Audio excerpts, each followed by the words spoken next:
ụtụtụ mara na nwoke mara na nwaanyị mma ọmụka na-agba traditional nwoke dị nwa udude nka okwu akpụ n'ọnụ one of Gambia isi na-awa ndị ụka one of udude nka kingdom apụtago m chere igwe kredo atụfọtazi ọkpa egwu ya ka anyị gbaa dị saga na otego m agbụbeghị saga igwe kredo tụfụta ọkpa egwu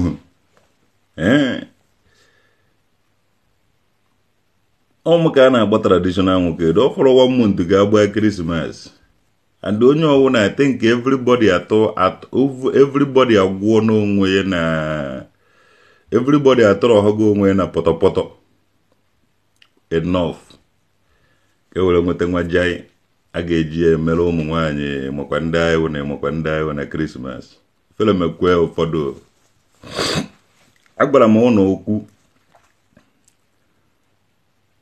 ọ bụrụ na iwu onye ọdịnala agbanụ na ya nyere gị nsogbu na Christmas ya na ife onye ọzọ metere agaghị awụrụgo okwu mana ọ bụrụ na iwu ndị ụka na-achọtaghị ya na ụka i pretend bịa na ọdịnala ibe ọwụ na wụrụ gị ego ije na mmiri nara ego ebe ọwụ na ijere nara ego na omenala nwanne ọkwa ha omenala ka ị na-eme.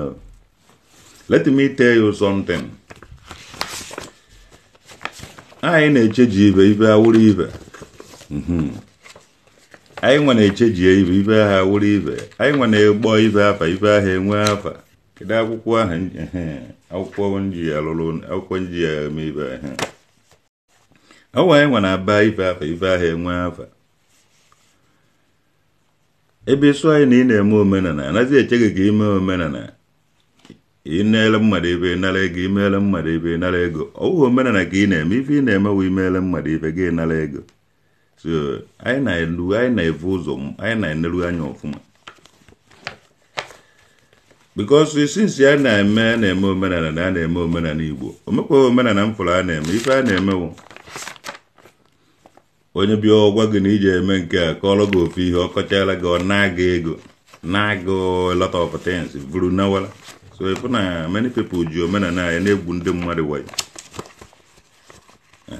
udo niile nọ n'ala Igbo na pụbe m onye na-esho pụbe m ndị na-egosi anyị udo na ogwugwu na-egosi anyị ndị ichie ka a na-emekwa na onye bịa ọsị ga ọ na-emekwa agwụ ya ọ na-agba nke ọ na-agba nke ife niile a na-agba omeghe nke nọ na line-up onweghị nke bụ afa ndị gboo ị na-ene ọdụ people na-emedeten ọwụrụ ndị na-agba oke moto a na-agba moto a na-eme nke ifuru ihe ego mere a lot of people ego anakọrọgo ụfọdụ dị brain omenala na ọdịnala Igbo awụhụ buying and selling ọwụhụ working on pay and ọwụhụ buying and selling ọwụhụ business ị kwesịrị inwe ife ị na-eme nwee dide iji eje na mmụọ ndị ụka na-eje ụka bọchị ụka mana enwere ife ha na-eme ndị Muslim na-ebe ebele bọchị Friday ma 5 times in a day mana enwere something ha na-eme ndị Jewish na-eje na synagogue on Friday or Saturday mana enwere something ha na-eme ndị Buddhist temple ma all of people na-eme ihe ndị nna nna ba nwere something ha na-eme mana ndị ụka ekwego na ya agaghị aṅụ mmiri tọgbu iko ha na-epiogharị eme ihe nwanne anyị nwewo ndị omenala ga-elen otu esi a challenge unu foot to foot, leg to leg, hand to hand, mouth to mouth, eye to eye, everything to everything, so that at the end everything will still be everything. Ụmụazị na-ejisiri ike na-eme business unu na-eme ejisiri ike na-agba mbọ unu gbachaa mbọ ụbọchị ezumike unu abịa na ndị ichie na otu esi eme omenala anyị unu ejizi na omenala anyị, unu evuzi na ego ụzọ na omenala anyị, unu anaghịzi na-evu ego n'obi abata na omenala anyị. Ị ga-aga n'ilo ga chụta ego, mekwe na ezigbo ife. Ịchọọ ife mmụọ ga-ebịa na mmụọ bịa fee mmụọ. Anyị ejighị mmụọ be anyị eme business. So all this omenala na ọdịnala business. All this omenala na ọdịnala business. Unu na-emebikwa omenala na ọdịnala Igbo. All this ndị na-ebu ego ụzọ na omenala Igbo. Unu na-emebiri ya omenala Igbo. Now, ndị omenala na-agba mbọ ka ha nweta ego ka ha meetie up na Christmas. Unu ọwụ ndị ụka. Ndị omenala na-agba kata ka ha meetie up na Christmas na-akakọghị mmemme na Christmas. Unu ọwụ ndị ụka. Wuo ifele mee ụnụ ndụ ji omenala Igbo eme business. Ifele mee ụnụ ndụ dibịa ụnụ na pastọ wofu ibe. Ụnụ achọghị nnọọ ịza dọkịta ana ụnụ chọrọ nnọọ ị na-eme ife mmụọ. Ụnụ achọghị ịwụ dọkịta mana ụnụ chọrọ ị na-asụ na ụnụ na-eme nke a mee nke. Onye aka ọdụ Ebuka Obi.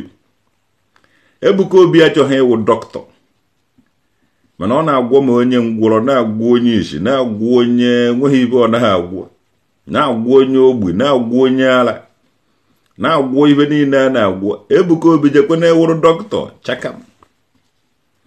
Onye aka ọdụ ndụ dibịa nwanne na-aza native doctors. Omeghị onye nwa ibe atọrọ nkịta n'anya, omeghị onye nwere kịta ike ịgwọ ọnwụ mmadụ gwọta ya. Mana ọbịa ọ na-achọ ka ọ chọrọ ibe oge agwọ nke agwọ nke ọzọ. Ị na-ene ka ọ gwụọ nakọrọ gị ego, naka ọ ga-ewu na ọkụkọ, naka ọgụ ma ji ma ihe niile o buru ya nawara.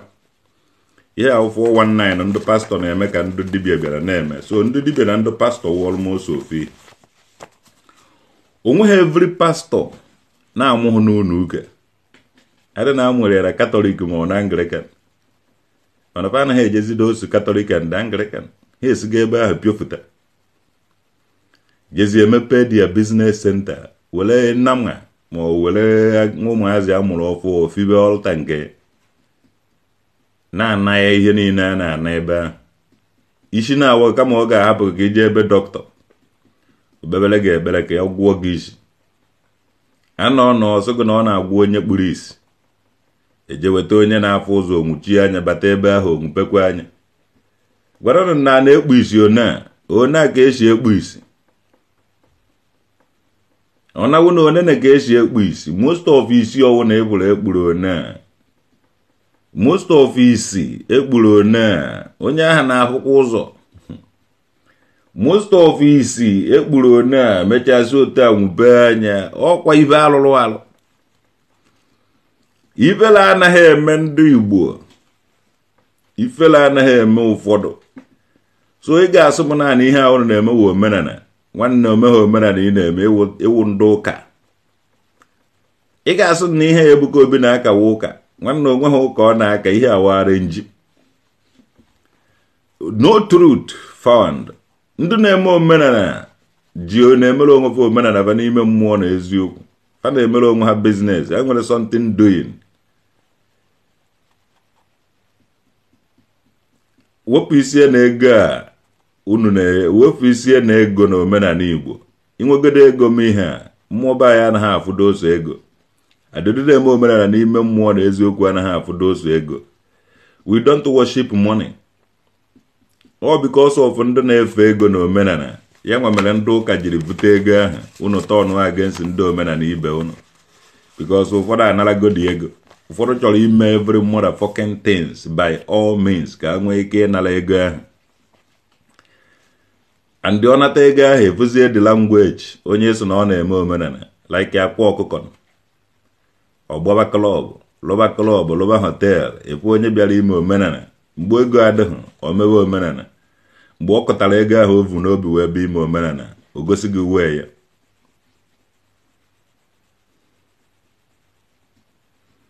Churches people are the reason why the dibia started merchandising award. Church people preach their members and blackmail the dibia. And they are dirty and poor. Well, I get no even in a hanya. Onye ọwụna na-eme omenala na ọdịnala Igbo firi na ọ na-anaghachi back to ndị ichie. Ị ga-evu ụzọ mara na ndị ichie bụ ụnụ sọrọ ihe ọjọọ nsọ. Ị na-ezele ihe ọjọọ. Kwụsị iwetara ndị ichie bụ ụnụ afọ ọjọọ ka ha nwee ike ibless gị. Chọsọ ntị na ị na-eme ogodo nkụ ka ị na-awa focus ọ na nkụwa. Ọwụrụ blọk ka ị na-agbụ jisi ike. Ọwụrụ mekanik ka ị na-alụ jisi ike. Ihe ọwụna ị na-alụ asọrọ gasị ị nwere something doing. Ebe ahụ ị na-eme ife aka ndị ichie bụ unu ga-bless gị. All your goodness ga-akpatara gị people ga-esi from ihe anyị na-eme wee lift oge up. Ọ bụghị iji mmụọ be unu nakọrọ ndị mmadụ ego. Ị mara na iwu ezigbote onye oshi. Oshi dị gị n'ọbara. Ebuka Obi one of ndị oshi ya na ndị oshi ka ọ gwụkwa na another person. O hilukwa na ụgbọala onye nke ọzọ ọsọ. Hilu another person. Ị mana Ebuka Obi wee atọrọ nya na jụọ ụmụazị ka ọwa ndị ọ na-eme ife ụmụazị. Agwara nya na ọ ga-explain gide he go explain tire no gini no evidence. Ọ gbara onye nke kpuru the real Isi ọsọ. Ofilu na ọ ga na-eme ihe Nollywood ahụ ọ na-eme. And many people believe na that nonsense thing. Ana m achọ ka ndọpụta Ebuka Obi to the eyes of international community, to the eyes of ndị Hausa, to the understanding of ndị Fulani, ndị Yoruba, ndị Gwari, ndị TV, ndị Gala, ndị niile na-anaghị anụ Igbo. Achọrọ m ịdrag Ebuka Obi to international level ka ọ gbaa ọsọ n'ihe ahụ ọ na-ezuzu because o feel that na o ji ndị mmadụ captive. Ebe na Lagos, ọwụghị ndị Igbo niile nọ na Lagos na-emewe ọfụma. Though Lagos would the land of opportunity, mana ọwụghị ndị Igbo niile nọ na Lagos na-emewe ọfụma. Ịbịa Lagos for the life a na-ebi na Lagos gị mere ndị mmadụ ebere. Anyị bi na Ajawa State, biri na Banana Island. Mmadụ one bi na Banana Island, what of Ajegunle? Mmadụ one bi na Ajegunle. Enwere uno even mgbe ọkụkọ ma nlụrụ n'obe agụ nkwụ agụ. Inwe ndị ọgaranya, enwere ndị ọgaranya lụchara nnukwute uno n'ala Igbo. Mana ọ dị mkpa ọkụkọ ahụ ebinwughị ya na Lagos. Ịfụcha ebe ndị mmadụ na-ala ha, ụfọdụ bi n'uno, toilet na-adụghị, kuchimisi a ga-ama ụzọ pụọ outside je nyụọ nshi na gota. Ife niile ahụ dị eje ụka Ebuka Obi. Ụfọdụ ka gbagoro Lagos bụ apụghị ebe fa na-ala ha. So ba na-ala ha n'ime Zion ahụ. A lot of things na-eme. Ife si ike dị na Lagos. Ndị nwere shop, ndị enweghị shop wa ajado na Lagos ha. Sukwuo na 40% of ndị Igbo nọ na Lagos nwere shop. 60% of ndị Igbo nọ na Lagos na-achịgharị ngwa abịaba n'aka. Ebe ọwụ na afụrụ kọna nọrọ edosa ya na kọna ahụ. Lahụ ụla dị ya. Ihe niile ahụ ihe na-eje na nke ife niile ahụ ife na-eje na nke Ebuka Obi na Zion. A na-egweba na one day na ha ji eme magic. Even ha believe na magic Ebuka Obi, ife asọrọ Ebuka Obi ya na-eme. Ife ndị a na-eche ụbọchị ya Chineke ji emetụ Ebuka Obi ya ka ọ godo onye ha 100,000 ma 200 ma o ego n'ọwụ na o nyere fa ka ha nwewere na-eme ihe a. Jee na Lagos aha ụmụ mkpirisi igwe niile a fọrọ na-anụrụ Ebuka Obi ọgụ na social media. Ha enweghị ebe fa na-ala ha. Ha enweghị ebe fa na-ala ha. Mosquito taa fa n'enu ụlọ. Ụfọdụ na-ala ha n'enu passage were katọn gbochie onwebe. Ụfọdụ na-ala ha n'ime katọn. Ije na Lagos nna hafụkwa na a na-egosi gị ndị nwere ego na Lagos. Wọta ọfụ ndụ niile ndị a na-ala ha ma n'ime katọn. Ndị a na-aji panụ.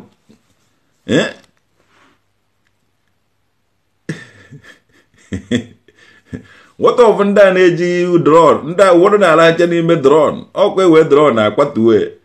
Rịbara n'ime ekwuchie. Ebe a ka pepụ na-ala ha. Enweghị ebe ndị nọ na Lagos na-ala ha cha. nwanne awụrụ na ụnụ chee send 10 men media warriors ka ha jee Lagos ga discover the life of Ndi Igbo in Lagos. The life of Ndi Igbo in Lagos ọdụ danger. Ụfọdụ na-ala ha na latrine, ụfọdụ na-ala ha na toilet, ụfọdụ na-ala ha na bathroom, ụfọdụ ndị nwetara na kitchen na-ala ha na kitchen ofu ọga, ụfọdụ na-ala ha n'ime container, ụfọdụ na-ala ha n'ime container eji echegide nwaanyị lekọta abịa legide ahịa until 1 o'clock or 2 o'clock mgbe ndị mmadụ na customer na-anaghị abịazi. Nwaanyị ebido paaki ba ngwa abịa ya. So ngwa abịa ahụ ọ na-eshift gasị ebe ndị mmadụ space ebe ndị mmadụ ga-ala ha. Bịa na Lagos, hapụkwa ibe a ndị bịa na Lagos. Enwere ndị nwere ego na Lagos. Mana ndị enweghị ego na Lagos dị SS. Unu na-agbọ iyi ọmụnwa dobere ụnụ na condition unu nọ. December na-eru, unu ga-emenụ 1 or 2 things ka unu were gbata ego. Ego one ka transport na-ada. Ego one ka unu ojie. Ebuka Obi nyebo, Ebuka Obi chere ọmaghị ife. Ebuka Obi nwa ife. Ebuka Obi chọọ ka okebe unu ego niile ahụ ọ na-anakọta. Nwanne unu ga-erije dị mmụọ na efu na Ebuka Obi ọ gaghị ejiziri ọ gaghị enwere 1 million naira na akaụntụ ya. And ọ gaghị enyecha unu everything. Nwanne ọnụ ka unu na-akọ unu nwere problem ọsịsọ. Onye Awụsa bịa ka onye lụọ n'aka unu ji anara onye Awụsa ahụ ego tiele ya mkpu a unu na-etiri Ebuka Obi. Problem dị na Nigeria. All these people ị na-eme ibe a na-etiri gị mkpu a na-etiri gị mkpu. Ebuka Obi onwedịghị onye nwere sef na-etiri gị mkpu. These people na-eti mkpu ka ị were nyebe ego. And inwe anwa nyefe ego ahụ pa agwa gị onye ewu. Gụnwa enweghị ibe. Ị na ha eje na Lagos bụ ndụ nọ nwere shop na ndị enweghị shop. Sịga Lagos, nwanne Lagos na-eshi ishi. Ụwọrọ na-arụ na gota kpakefe ikebe na-awụ nshi ebe a ma nwoke ma nwaanyị. Aṅụcha emechaa dọkara ofu newspaper were fichaa ike wee kwa panti na-agbagharị. Afụchara m ibe na Lagos fụ ha asịkwa. So nwere mana ndị na-eje na nke Ebuka Obi. All these people na nke Ebuka Obi fada ala ha dị ya ọsịsọ. They are sleeping there. Enweghị ebe fa na-ala ha. Homeless ndị Igbo jere Lagos ịgba mbọ. Lụzie di ya ibe na-echiri ibe ike abụzi Ebuka Obi ọwụrụ dadi. Enweghị onye wụ dadi gị. Dadi gị nọ n'ụlọ. Dadi gị ahapụgo gị. Ijewara Lagos sọsọ gị lụzie Lagos ọsọ ọhọngịrị dibịa. Nwanne awụhụ ndibịa. Awụhụ ndibịa. Awụ m prince of udude nka ndị because of abakara dị ngwo m unu na-eme hapụrụ ụnụ ebe ahụ jewara obodo oyibo. Awụ m nwa udude nka. Awụ m nwa udude nka. Ije ebe ahụ ebu na udude nka na ya function. Nwa ya ofu nwa ya hara ahụ jewara obodo oyibo kwezi eme nnọta. Na ịnụtụgo mmụọ village ụnụ. Mmụọ village ụnụ mere nwa ya jere obodo oyibo ya kwune. Ya kwune udude nke ụmụ ndị eze mmụọ udude nke ọ gwara gị na a na-achọ m achọ. Ndị eze mmụọ udude nke ọ gwara gị na m mere mgbahụ. Chinekele. Ụmụ akike na ọmaka mere gị. The daddy ọdịnala struggling so hard to defend the reality by rejecting fake DBS in Igbo Land. Onye ebuchi Joshua ọ ga-adịrị gị na mma ịma ibe ọfụma. Inodi ịma ebe anyị nọ. Now the real ọdịnala people na struggle ka ewepụ isi ọdịsi fake DBS among us. Ha na struggle na ha na-eme ndị fake DBS na struggle for the ife ha ga-eri n'ọnụ. So na ha na-eme omenala. Na-use every kind of fake things. So na ha na-eme omenala. Ọmụnwa udude nka first son in Germany. Ọ na-ewe people iwe because ba na-agba onwe bụ ụmụ Jizọs ba na-adakpu isi gota. Nwa udude nka ga viral ga very far. Onwebeghị ọdịka ibe Ebuka Obi na-emebe. Ebuka Obi esendigo okwulu ọla ndị Igbo. Egbosto ụmụmarịcha ụmụazị ma amadụghọ na ba nọ n'obodo a amadụghọ na ụmụazị be anyị mara mma nọ n'obodo a abịa ha edecha unu n'ime unu ụka unu a na-alụrụ ana dị iche iche efugo na onweghị ife Ebuka Obi enweghị ike ime ka e were puulu traditional nwoke dị dan afụgo m ụmụ nwaanyị na onye kpọrọ nna foonu ma onye bazikwu okwu ọnụ aka kwube aka ịgwa m okwu Ebuka Obi ipele ezigbote mpe ibụrụ ebe a m bịara na ọ nọtee ya aka abụ m ibe nji nọrọ ebe a nọtee ya aka ama m ibe nji nọrọ ebe a nọtee ya aka ọ ka nwee ike ịkwasasị unu niile kwasasị ya kwarikọcha unu ndị ngana eke unu ọ na-apụta unu na Ebuka Obi na-ese ndị mmadụ ma ụmụ nwaanyị gbadowere nna foonu kemgbe 3 years ago chehuchagoro mụnwa echetakwana nkịta because ọ dụba Ebuka Obi ipele mpe ị ga sprenta ya no evidence ezugo kenge iwere bitụrụde nke and you na imere mgbali ikolo adedo entawudolengs na ahụwana m Ebuka Obi na ndị otu ya ka onugbu ụfọdụ ụmụ nwaanyị be anyị na-agbazi ọsọ na nke Ebuka Obi na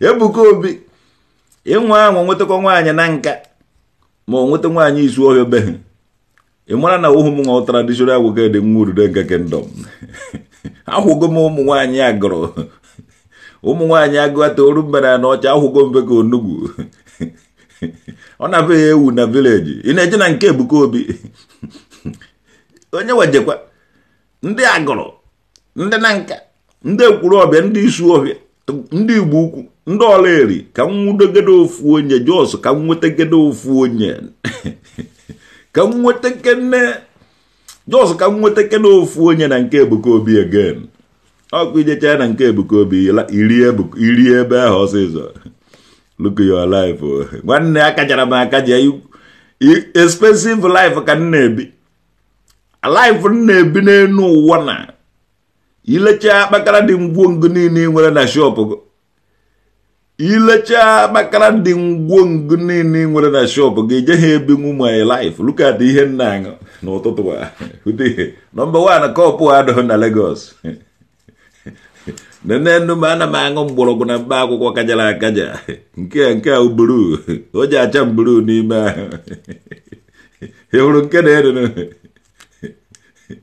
nke na-eru n'ụwa bayo o ji abanye ọfụma n'ime ahụ nke a bayo and ọ na-acha green and white o ji achakọta ụda n'ime ahụ nkịta Chineke ị bụrụ ya ị nweghị ike ibi nwa dịka expensive life a ibi nwa ya mara na ịwụ chakakpọm udude nka pesor in Germany nwanne anọ m here oyo nwanna nwams ụmụaka mewele ka azọ kidini na-eze m nwanne ya adọdọ umele kidini ana m eme organ traffic buru kidini ka asọ kidini buru ya fụọ ihe ọsịsọ chief give us update about Okwuluora nwanne enweghị m ike spend my time n'ebe Okwuluora nọ ebe ọ nagodi ikpu nwaanyị na-agwa gị na ebe Okwuluora ụmụ nwa ọ na-amaghị ibe nji na-ekwu ụmụ nwoke jere ebe ahụ nwa Igbo agbara eze jee nụọ nwaanyị onye a jee nụọ nwaanyị ọma ụnụ njakịrị before you know it okpokọrọ ụmụ nwaanyị niile n'ebe ahụ ọrụ nọ na-arịhụ enu ụmụ nwaanyị bayero na Germany a gbara hadu chip ibe Okwuluora ndị Igbo na Okwuluora ụmụasa na-arị ụmụ nwaanyị enu na Nigeria ibe Okwuluora ụmụasa na-arị ụmụ nwaanyị enu na Nigeria ya ka ọ bịakwara ebe a ụmụ nwaanyị be anyị bufụtakwa disenten ọ na-arịkwa ha enu Okwuluora nọ na Germany ọ lago na Hanover ọ laa na Magdeburg ọ nọba Berlin na-akwụrị nna Chineke yezugo kenge Omaka mele kenele m your boy Adam ahụ Ezugo boy ọ na-asụ ọ na-agụrụ m egwu Emeka jekwe chụwa ego hey nna Ezugo kenge Ezugo boy na-agụrụ m egwu Chineke your boy your probably agụrụ na n'oche and I'm proud of that nwanne iwu onye agụrụ imere mgberi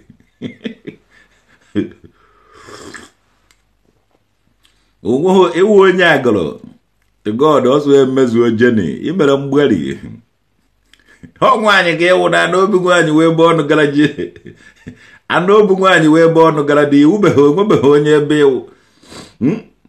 iwubeghị onye ebe iwu ọtere ya nwụrụ gị na kwenu nwude ọ na-achọ ipiofe because ọ na-awụ ndụ be anyị an'obi nwaanyị kwa ebe ọnụ gara dị so onwebeghị onye nọrọ ụlọ adụrụ ya n'ụlọ ihe na nkoto njide ụlọ tumuọchị ka a mara na ụlọ na-amị amị ka ya ejuna amụkwara eme ihe ka ji ga-adụrịcha ga-ahapụkwa gị nọtawakwa kama eje na-adụrị gị ebe ahụ adụrịcha ga-ahapụ gị gbarakwa aka nọtawa ọka mma na ịnọ n'ụlọ ka anyị na-agbata dị ụmụ nwa mkpi ahụ ka ba na-abịa n'ụlọ na-etesti gị so that onye na-etesti anyị eburu ha makwụrụ outside at least ọ fụta outside bụ dimkpa kwụ outside ebe ahụ o ji asụ shọt na nke a ruru ya ka ọ kwụọ anyị ụgwọ ka ọ kpọrọ gị ịghọtago ma nke azụ kwenu vivi kwenu nwude kwenu vivi emezuo jeni ejighị emezu ụmụ nwanyị ejighị emezu ọnụọgụgụ ụmụ nwanyị ejighị emezu ọnụọgụgụ ụmụ nwanyị ọnụwa ụmụ nwanyị anaghị m akọkwa n'ụlọ ọnụ mụ na ụmụ nwanyị ahụ kwere ihe mụ na ba na-akọ because at the end of it ya na obu nwanyị wee ebe ọnụ gara dị so ụnụ enweghị ha na obu omeghị gbasara ụmụ nwanyị ị nwere ike jee paakị ekpokọrọ ụnụ wụsa ụnụ n'elu bedị ọ na-aga ụnụ sensus emecha ụnụ anawarakwa ụnụ because mana ada momenti ya ụnụ nọ n'elu bedị ya na obi ụnụ wụ n'elu bedị ya so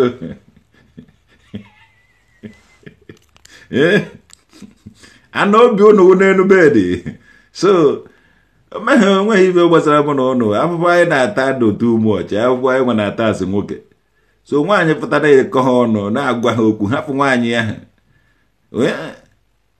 afọ ụmụ nwaanyị ahụ na-anụ ha ma ebe ka azụ ya oriri n'iri Jizọs ọ gatara ọzụme nna anyị kwenu vivi oga you no get their content upon you outside the country you still look haggard nnekwu unu dowere haggard wado amụma ihe ọsọ ụlọ m oyiwe ụpụrụ ma ya outside the country still look haggard ọsọ oyiwe gịnị bụ haggard nne bịa kọwara m ibe bụ haggard because oyiwe na ka unu ji confuse anyị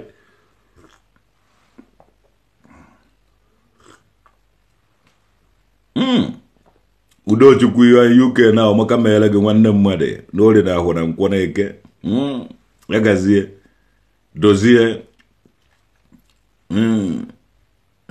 Lucky nya ọmaka mere gị Danny Clems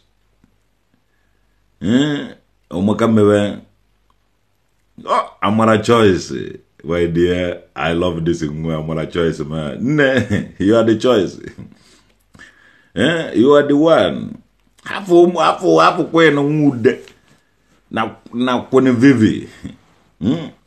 Ụmụ akpakara dị ngwomso mo ibe na abụ ipu ha ezigbote nwaanyị be anyị na-aza ezigbo aba ya Amara Chineke. Nne ọmaka mere good day Amara Choice. Iwo ezigbo mmadụ afọ kwenu nwude kwenu nwude Ebuka Obi Stephen Okejeme Ugonna Okoro Prince watching from Berlin. Hi, planning to go and meet Okulola. Nah. ụnụ gaa n'ebe ahụ ụmụ nwaanyị nna ụmụ nwaanyị be anyị niile a na-esogharị Okwuluọra so fa nọ n'obodo a ka Okwuluọra bụ ha were bịa amụkwa na ụmụ nwaanyị be anyị nọ n'obodo a Chineke ụmụrụ mmadụ a na-ekwu n'abalị ọsọ na ụmụ nwaanyị ya ji ananụ m ego nụ mana Okwuluọra ga-evute ego evi ụmụ nwaanyị ahụ ego so na life dị iche na ibe eji echụgharị Okwulu onye ọ na-laikiri ego Okwuluọra so mmiti ebe ụmụ nwaanyị be anyị nọ n'obodo a fa ma ibe mma fa ga-ana m ego ịghọtago ha agaghị akwari m ugwu because ha nọrọgo here maybe I'm on one of the weak point or maybe I'm on one of my weak point so ha nwere high expectation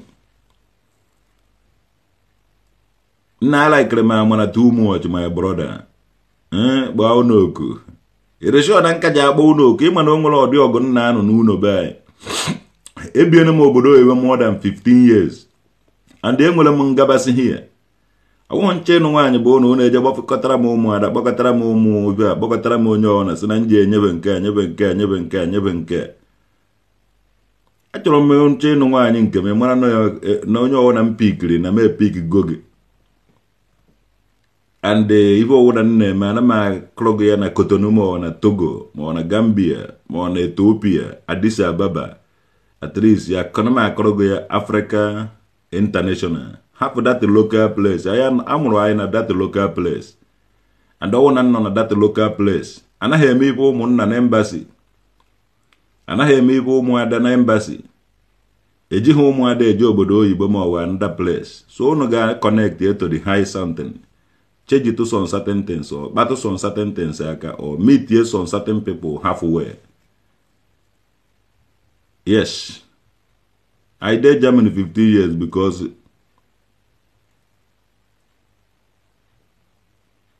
because them banish you from your village. Habagolo many years on ago to Holland. Kigwa bono na joker. Well, I told me maka nwaanyị bata ndị agụrụ ime.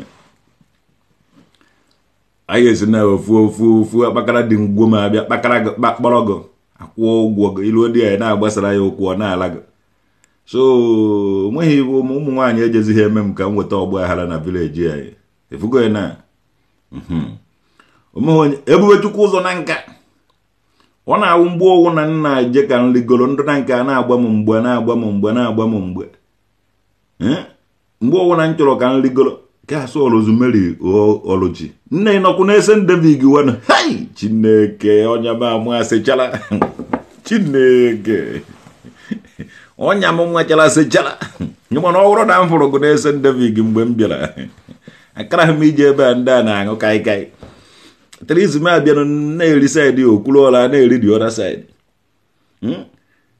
olugo mgbe ụnụ niile ụmụazị be anyị niile nọ n'obodo oyibo a ụnụ ga-erelizi onwe ụnụ akpọrọ ofu ke kpọọ broda kori akpọrọ ofu kpọọ nwa Igbo agbara nze akpọrọ ofu kpọọ mgbe oji akpọrọ ofu kpọọ Edwin Igwe ụnụ niile ụnụ ọhụrụ na ụnụ emeghe one a ụnụ ga-adụ single to God who made me and you ọhụrụ na emeghe one a ụnụ ga-adụ single unu ga-eje kee nekulkat m traditional oke dị nteta ụla ụtụtụ ejegodo mmebe tii ọ mkparị ka ọ wụto me ife awụ ife Ebuka Obi ka ọsụrụ to a lot of ndị ọdịnala a na-eche data na ọhụrụ na ahịa convert ha back to ụka ụmụ nwaanyị be anyị adoskas to anyị nwe kedu ka anyị ga-esi nwere amụ vuru amụ nọrọ n'obodo oyibo a Okwuluọra ndị Igbo esi Nigeria vuru amụ bi ebe a na-ala ụmụ nwaanyị na-asavisiri ya ụmụ nwaanyị be anyị nọ hie kwuchimisi onweghị ife mụ na nwa Igbo agbara nze amụ anyị awụnụ ha amụ nọọsụ amụ Okwuluọra ahụ goodu o nwere goodu do na ya gwana m ka njeta ikwuo goodu nke m ọkpọfuru ọkwere iyori ntị na amụ ya gwana m ka nje gbọfukwu amụ nke m kwuo ka nje kwuo yere ntị kedu ka Okwuluọra tiri na amụ ya ahụ ụmụ nwaanyị ji achụgharị ya wetin dey Okwuluọra wetin de okwulu ọla amụ ụmụ nwaanyị ji achụgharị okwulu ọla emegidego nje kpọfukwuo ntị ka mara na m oje adọka gboyoyo na emegidego nje kpọfuo ntị na-akwụ izikwu ya eyore ntị stil ụmụ nwaanyị na-agbane ha ọsọ emegidego asa bụrụ agụ na asa bụrụ agụ eziokwu ka nna agwa ibe negodo ọmarịcha ụmụazị be anyị niile negodo ọmarịcha ụmụazị be anyị niile nọ na Germany na omeghi nke lukwuru m aka omeghi nke nji kọntaktị okwulu ọla jos wụcha nnọọ okwulu ọla jos bịa nnọọ fụrụ Naijiria ụmụ nwaanyị be anyị niile nwapụ eseta hey Emmanuel Tochukwu OAU Chineke Kazo, you are a comedian as well, but please leave Ebuka Obi from your mouth. Na ne kono kono vivi. Na isoku nolono oboda ya. Ibia bebem. O nwere oge o jeveru na ụmụ nwaanyị bịabazi ya na ma agbazi ọsọ. Since is far away from you, ewu Germany. Na were kwonu sense wanu nyanu m nkedo near to me. Nyanu m nkedo close to me. Were nke wado far from me. Anaghị m achọkwa jighị m ike achọ ibe far from me. Ọ bụrụ na sense is far away from me. Sense have go away from me. So at least nke ga-remain with me. Because you are not a human being. Cynthia Otiola. Here's a baby. Nah, ejema human being to God. Within a couple of 1 or 2 months, nga will go baby. Nga will get that human being nature can I can undeveloped site. A developer may develop. When you wanna job at Amakana. Live Kulola, I am in Essen David. I want us to see. I want to see you. You will enjoy coming to Essen David. Ne. Agwara mbono na ọwụrụ na Chineke na-abịagodo m gwara ha ejezi Essen David. Ezo ka nna agwa unu, m hafu people, ahafu gom ha. Enwe m ike ijekwa Essen David ga-egere ọsọgodo gobiri ebe ahụ. And ọwụrụ ba na ibi ebe ahụ n'eziokwu ga-ewuru m enyi. Nne anya na kaadị go. Obulu adreesị Essen. Ị ga-echeji ya. A ga-ejechejiele gị, ga-ejele gị na nke Ikolo Anedo. Echejie dị adreesị immediately. Ma kpọọ m Ikolo Anedo na phone. Chịkọ ya information gị. Chi ya information nke nnidiri. Ị na-ene anya ọ ga-echeji ya. Ọ chịkọrọ adreesị Essen gị, chịkọrọ ife gị niile, cancel wee. O tiri gị dị Odimborg adreesị. Ifugo ya na. Ọ ibe anyị ji nwee ndị na-alụ ọrụ n'obodo. You need him ije Essen again. Kwe jego m emerụ ịbụkwara dị history. Ịbụ ebe hangere ba. Ahangigo m Essen n'enu, eje m Ebuka Ogbu a n'isi m. She think you are Samson. Eje m ejekwa Essen again. Ụmụ nwa ebo Susu from Hanover chọtara m ụmụ nwaanyị. Mana amaghị na ụmụ nwaanyị be anyị nọ n'obodo a iji gwagwa gị eziokwu. Ọwụ na mma na ọ dịka ụmụ nwaanyị be anyị nọ n'obodo a. At least ya na m ejenu ma Hanover ahụ. Hanover capital city of Niedersachsen. And they've been in Niedersachsen, even our capital. Sometimes nchọ ije Hanover, enweghị onye mma na Hanover. Emeghị ebe mma m ga-edobe isi. Emeghị onye mma m ga-emit. So, achọkwana m ị na-ejebe nwoke na Hanover. Abụ m ochendo moto na Hanover. Mana achọrọ m igo moto, enweghị m moto nke nji enwe driving license. So, achọrọ m ijebe nwaanyị. Amaghị na ụmụ nwaanyị be anyị dị one nọ na Hanover. Please, I needed that man number you call now. Don't go to Essen David. Ochendo. Ọ nọmba Ochendo Motors na Hanover. Ọ dị na WhatsApp mụ na. Amaghị na ụmụ nwaanyị be anyị dị one. Anyị na-eme politiki ya dị sometimes politiki anyị na-eme na ahụ ọtụ anyị. ndị na-eje ụka fie na ha nwere ụmụ nwaanyị and na ọwụ na anyị nwa decide ya na anyị na-eme omenala ha nwe ga-akpọkọrọ ụmụ nwaanyị niile ifugo eketa ọwụrụ datina anyị na-eme omenala ha akpọkọrọ ụmụ nwaanyị fa look at otu esi gbapụta ụmụ nwaanyị nọ here fa anyị nwa ọwụrụ na Ebuka Obi ma ọ ndị pastọ ji ha captive ha nọrọ nnọọ indoor oluzi mgbe okwulu ọla bịara oke ikolo a na-edo ọ na-akọmentị onye nwe winterwood links onye nwe winterwood link ọ na-akọmentị be here sometimes ihe nwe winterwood link ikolo a na-edo ọ na-akọmentị be sometimes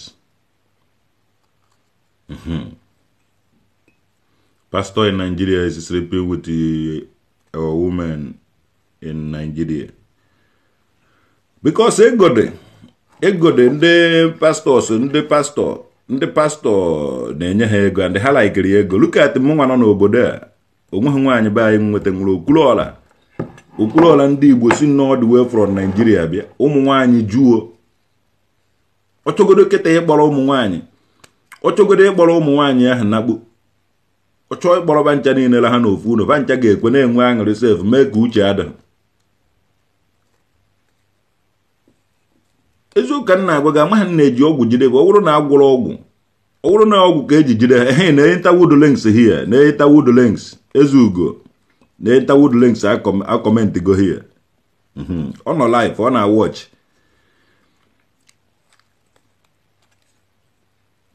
a ga-amụ ibe mere ya wụ ife eji akpọtakwa ụmụ nwaanyị ọwụrụ na tenafa abịa ụmụ nwaanyị ahụ abịaghị Odimborg ọwụrụ na-emeghe dat party mee ma mụ nwa ji awụ the second person ga-aga Hanover ị mara na you want to marry Odimborg women ọsịsọ na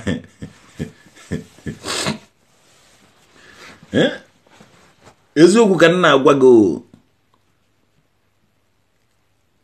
eziokwu ka nna agwa ụnụ ibe a mere na ọ ndị ụka and those things enwekwuru ibe m nwa jikwu here and m nwa agakwughị enyefa ya because ọ nke ahụ ka m ji wee chere onwe m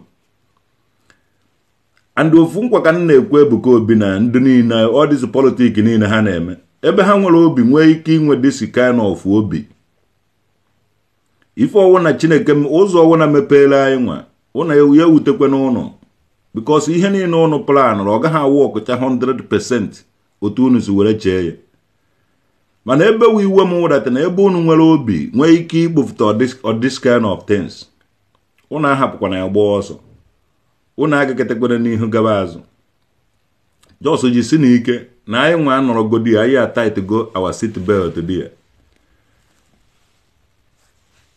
telezugo to call me. I'm at work now. Egazie. Ezugo kwe na anụ ya ọsụgo ọ na n'ọlụ kịta so ị ga-edele ya ihe na ya here ị ga-edele ya ihe inbox ọ gwaghị mgbe o ji enwe ọ na-arụ ọrụ so ọ na-adị busy all the time o nwere ike na-arụ ọrụ ọ na-egekwa ihe nna-ekwu mana ọ na-arụrụ onwe ya ọrụ ọ nọ n'ọfịs so nwere ike idele message on a convenience time ya ọ ga-reply gị ọ ndị ọrụ oyibo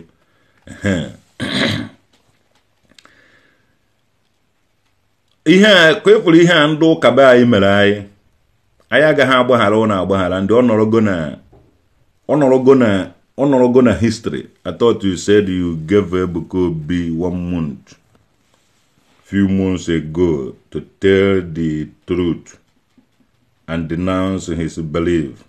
If not, you will leak his secret. Oga nwanne ibe our character ono and do I can stand here also go on the 1 million bia in different bia in 1 million ways nge mechi expose je mechi una expose ina ha eti okwu n'ọnụ m ikpe m ikpe azụ o ibe ndo owe ndo ka iti okwu n'ọnụ mmadụ kpe onye ahụ ikpe azụ immediately emeghe onye ngwara Ebuka Obi enweghị ni tretere Ebuka Obi and omeghe ni secret Ebuka Obi nji so unu ga-amụ otu esi ekwu eziokwu ka unu nwee ike ije n'igwe ọ bụrụ ma anyị nwa anyị anọgo ụwa anyị reincarnate go nọrọ here nwere ihe n'igwe anyị so na-eje n'ọnụ nwa chọrọ ije n'igwe ahụ ka unu ga-akaba ahụ na-ekwu eziokwu unu etizi na mmadụ okwu n'ọnụ unu nwee ike ikpe onye ahụ ikpe Jizọs edu ihe unu ha idatin ndị ụka na ọmụnwawo mere ndị ụka ba na-atụ asị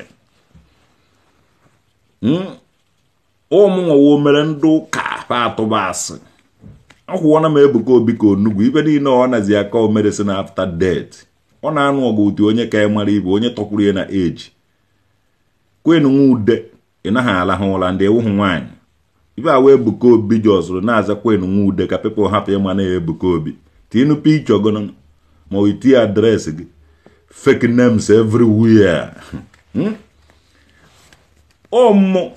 Ebuka Obi ka egwugwu nwa akwụkwọ enu nwa ude wee Ebuka Obi o nwere ife ọ na-arụ ịmakwa na onye ahụ ịchọ imelụ ya ahụ nkere ya ọrụ 8 hours which means ọ ga-spend 8 hours rụọ ọrụ here ọrụchazi ọrụ ọbịa mee ya ihu ya ahụ ọ na-eme o nwere efe na-ezuzu ibe a because o nweghị enete na oduyin ọmụnwa na kịta eme obere oge eje eme ọrụ kịta ka m si n'ụlọ tete ribede mme nri ụtụtụ aka na-aṅụ tii ka mgbara na-akpụ nnọrọ yesterday oje ogbedata n'afọ ogbedata n'ebe nshisi ya pụ ka m vuba ya na toilet ga wopụ ya ifugo ya na Ebuka Obi will arrest you soon and the gunwa we jikwu fake name Ebuka Obi nwenwo ma arrest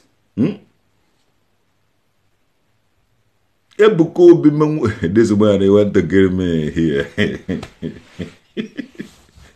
Ebuka Obi menwo ma arrest with all this fake your name amara na egwezi ha ezigbote ndị law anyị nwezi ha ezigbo ndị na-ikpe ọ maghị ibe o ji ezoghara Ebuka Obi edufugo about 3 people ga-recruit people nọ n'obodo a ibe a na-achọ ka amara onye a ga-ese ndị to traditional nwoke dị ga-edeliver mana ana m echefe na city of Odinburg ebe ngwa agha m juru ebe ngwa ọgụ m juru ebe ife niile ịshọtọ edowere m ife niile nji anụ ọgụ n'ụlọ be m na city ma onye owu na penetrate nwuru mmụnwa ịmara na awụ m okori awụ m anụ ọfịa Ebuka Obi ji esende ndị mmadụ and ndị ahụ o sendịrị ga-edere masị ga-edisguise onwe ha sendịkwa another people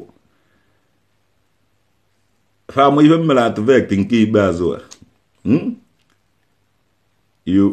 ha ma ihe mere atvect nke ikpeazụ a egboro oge ndị omenala ndị akpakara dị ngwo mfeke dibias ma ndị akpakara dị ngwo m ndị Nollywood dibias uti ndị enyi ha ndị pastọ ma ndị dibia na-eje ụka enwere mgbe ha gadara against me nwere nwayọọ mere ha ativect mmụọ na-eme ka mmụọ jizi aka emebe ife nke awụ nke jidere ma ndị dibia wanụ ma ndị ife a na-asụkwa akwụ and fa amazighị ebe ife na-emebezi eme because omeghe onye mkpara afa iche emere m mmụọ na-eme ativect bennam mmụọ ji aka na-emeziri onwe ya ife ka m nwee ike inye efe ka mmụọ rụọ ọrụ because ịnọkịta esebe ị n'ọgụ na-ekwu okwu be mmụọ na ya na-ekwubeghị ị na-eme ife ebe mmụọ nọdụ ya allow the mmụọ ka o ji aka emebe ife mee mmụọ ativect mmụọ na-eme mmụọ ji aka na-emezi ife nwee efe na-emekwa another thing ọ mmụọ na-eme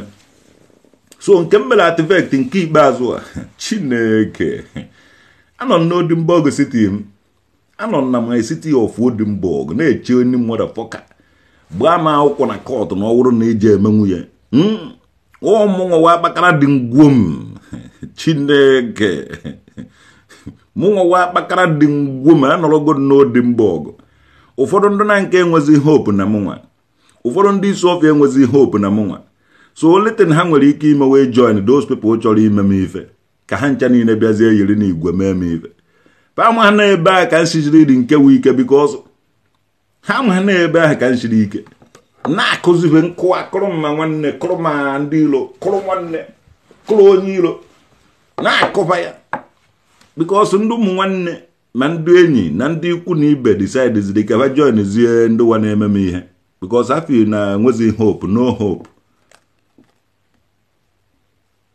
but ị gaghị ndị gbuo anaghị atụfu n'isi ebe ka you wouldn't go and marry keep looking for who is not looking for you. Agwụgo m Ebuka Obi na Onugwu ife niile ụnụ na-eji apụtaghị ya fakeness. Ebuka Obi na-agwụ onye isi guys where you are talking out of point. Nne ana m atọ out of point. Iburu ebe ahụ Ebuka Obi ji gị captive. Ebe ahụ ka a ga-alacha gị one day ị ga-amata ihe. God will submit to Chisiki. Oh, Omaka Mebelego, my brother. Chineke. You wanna wear much war. None of you win. Chineke, what did you buy some Jenny win? Manage a win. Ebuka Obi, Edigo Kulola. After no Kulola, you will make Ebuka Obi testimony. Ne Ebuka Obi Merayoji will organize. Ebuka Obi will do for a mission in Germany. Ukulu ala na-epigharị na Germany na-achọ ndị ọ na-ekonoko ka e were kwatuo traditional woged. Look at the ukulu ala. Na ukulu ala ebi n'odi mbọgụ Chineke ekweghị m ike ịpụ na Ebuka Obi ha na-akpagharị. Ebuka Obi a ga-eri ego ga-ericha ego ga ndị onweghị ife unu ga-eme m. Ife standard wu gịnị? All kinds of fake miracle. All kinds of fake DBS. Ngana agwụ unu okwu. And okwu ahụ na-agwụ unu na-ewe unu iwe. Unu aga mee ibe ọwụna unu chọrọ ime ka m pụta kwuo the reason nji eme ibe na-eme.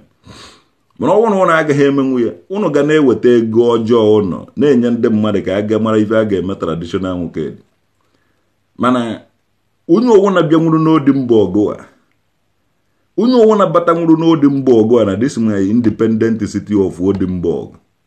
Also no ogo ka ovu were bia ma o pretend you na onu say disguise onwe unu na ana enyere unu need help from me abezie ka help zie gị inozie n'enu na nne help gị were tam ịgbapụzie iluzie ebe ahụ ijere wure wise word na ịhọrọ the traditional wicked ọ naghị eme exist nke ikpeazụ a enwere m ike igbukasị gị were gị chụọ aja hie enwere ike iwu nwere onye ahụ nwere ike onye ọwụna na-ala Ebuka Obi ego bịa dị ka missioner iji ama na ọmụnwa wa kpakara dị ngwo m nwa udude nke kingdom. Ị gaghị ana like that. Okulola bịara n'oge oyi na-atụ ya na so ọ gaghị perform very easy. Okulola nọ n'afụfụ godo na ọ ga-eji hita da ala hụ ụra. Ụmụ nwaanyị a na-ala ya. Ọ ga-ama na obodo anyị nọwa ọkụ mmụọ. Okulola ga-eji ọnụ ya kwuo na Germany na obodo anyị nọwa ọkụ mmụọ. Na ọ naruo ọ ga-ala nwaanyị nọ ụmụ nwaanyị baị agwaba na ọ na-awụ na winter ị na-adụba na-asụgụdụba asụgụdụba and ndụkata edozighị baji aka ha dụba godatem because na winter mana ịbata na sọmụ ị na-adụba ebe a na-agba ọsọ ị na-adụba ya na sọmụ ebe a na-analaba ọsọ mana ịbata na winter Okulola na yugota ya ị hụrụ ụmụ nwaanyị ya ị hụrụ adụgo iche na ụmụ nwaanyị Naịjirịa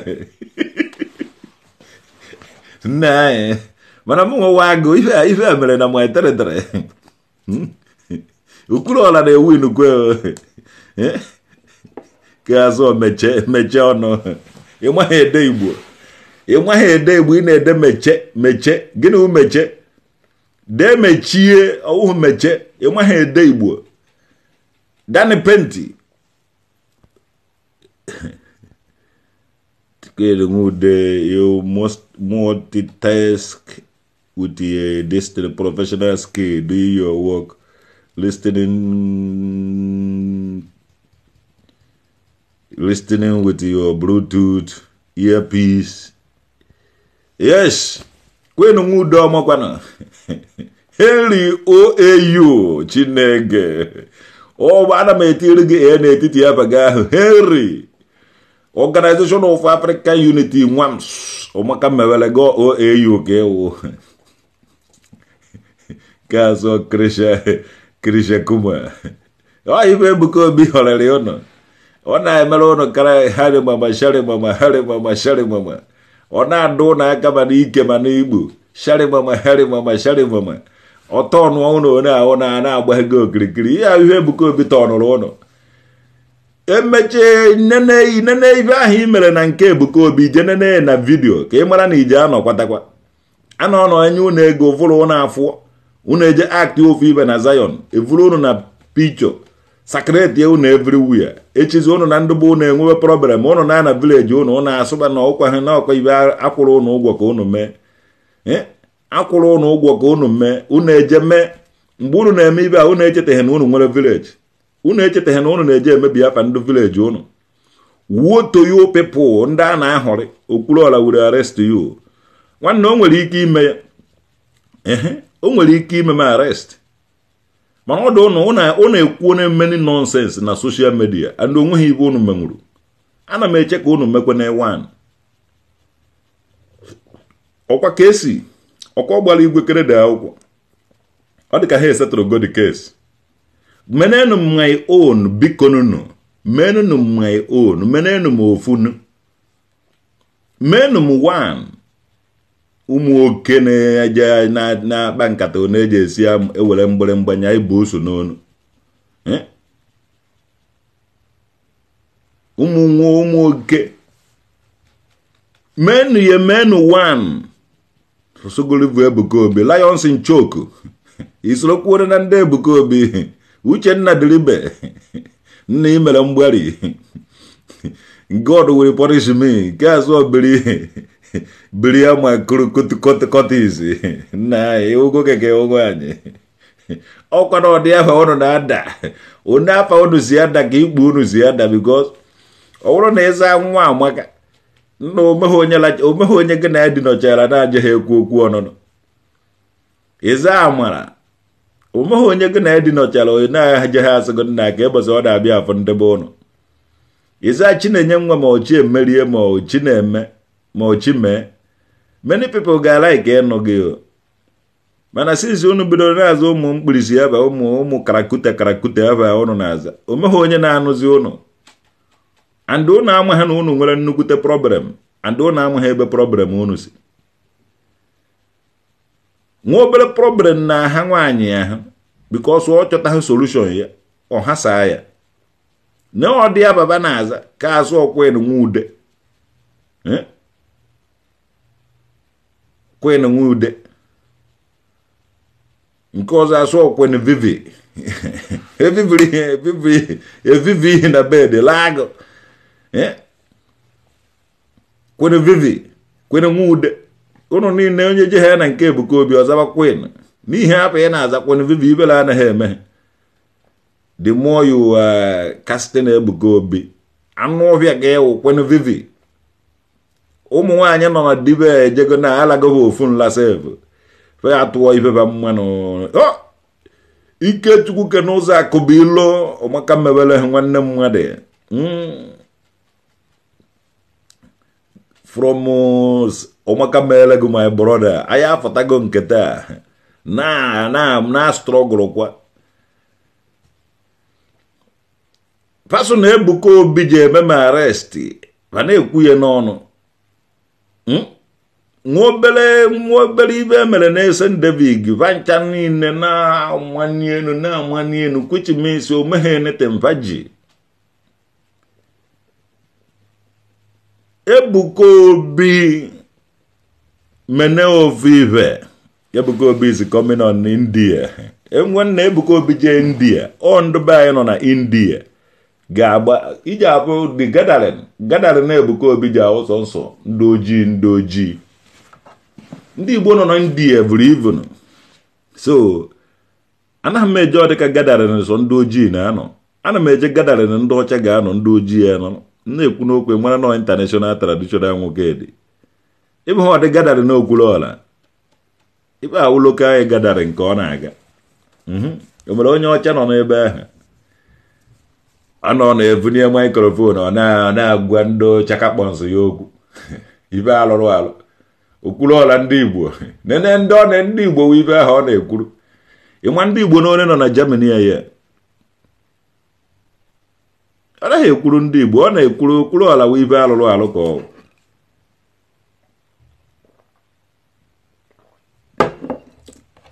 na ọmarịcha ụmụazị be anyị nọcha n'obodo a ha dị ya a na-eje ụka fanọgodo obodo a ike ọrụ adọfa a na-eje ụka amara na anyị owuru na anyị nwere the numbers of ụmụ nwaanyị nọ be anyị nọ here n'obodo a ha sị na ha na-eje ụka mara na ha amaghị ife ọ dịka ụmụ nwaanyị a ụmụ nwaanyị ga-awa apụta na-ekwu okwu ya na-ege ha ntị because ha nwejere mmụta ha amụtago ife ha adịgo different from ndị ahụ nọ n'ụlọ mana ife na ha nwere the same mentality ofe ibe eji ala ụmụ nwaanyị nọ n'ụlọ ka eji alakwa ha n'obodo a ọ dị izi oyela ha nwa o meghị ife ha mụtara nothing change nothing add nothing reduce ofe ife kabawo nothing onweghị ife dị iche we invite you traditional wogedi ebe ka ọrụ na-eme m invite ihe wa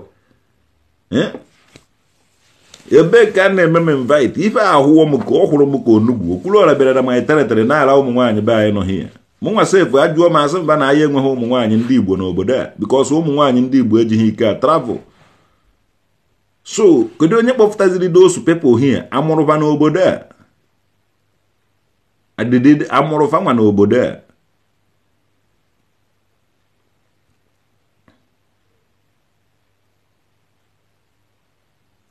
amụrụ ha n'obodo a ha ọjọọ soro bịa ihe ọ ibe a mere ụmụ nwaanyị be anyị nọ n'obodo a ji agbasasị because ha enweghị ike ịbịa ihe ịmara onye ha si were bịa nna unu ga-apụta ka anyị labazie unu onwe ha we have no choice ebe unu okwuru ọla emepego the game ka anyị gbabazie the game unu ga-apụta ka were onwe unu kesasị anyị unu lụzikwuru anyị in fact ọ bụrụ na agụbacha all those things ya na-agụ na ụmụ nwaanyị be anyị anaghị atravel and they have kịta na ụmụazị some of them ka nọ 30 years so unu bidoro n'ụzọ gbapụ some of unu wụ ndị eduiri I don't know mana achọghị m ikwu okwu data area unu ga-abịa weterenụ m som a ga-achịta som chetara m n'odi mba ọgụ ọ bụrụ na unu emeghị ya eje m ekete unu dị na my territory na my country ka unu nọ unu anaghị eme onwe unu identify with the chief unu abịakwana hụ ka chief bless ya unu anọrọzie n'ihu m na-agba akwụna okwuru ọra bịa nnọọ na-eje ike iche ụmụ akwa anụ ọkụkọ ọ na-ata foto ebe ahụ na-eme okwuru ọra ọ na-aṅụ biya okwuru ọra na-aṅụ biya nwaanyị be ya na-aṅụ biya unu a na-egosi anyị kọpụ unu ji aṅụ biya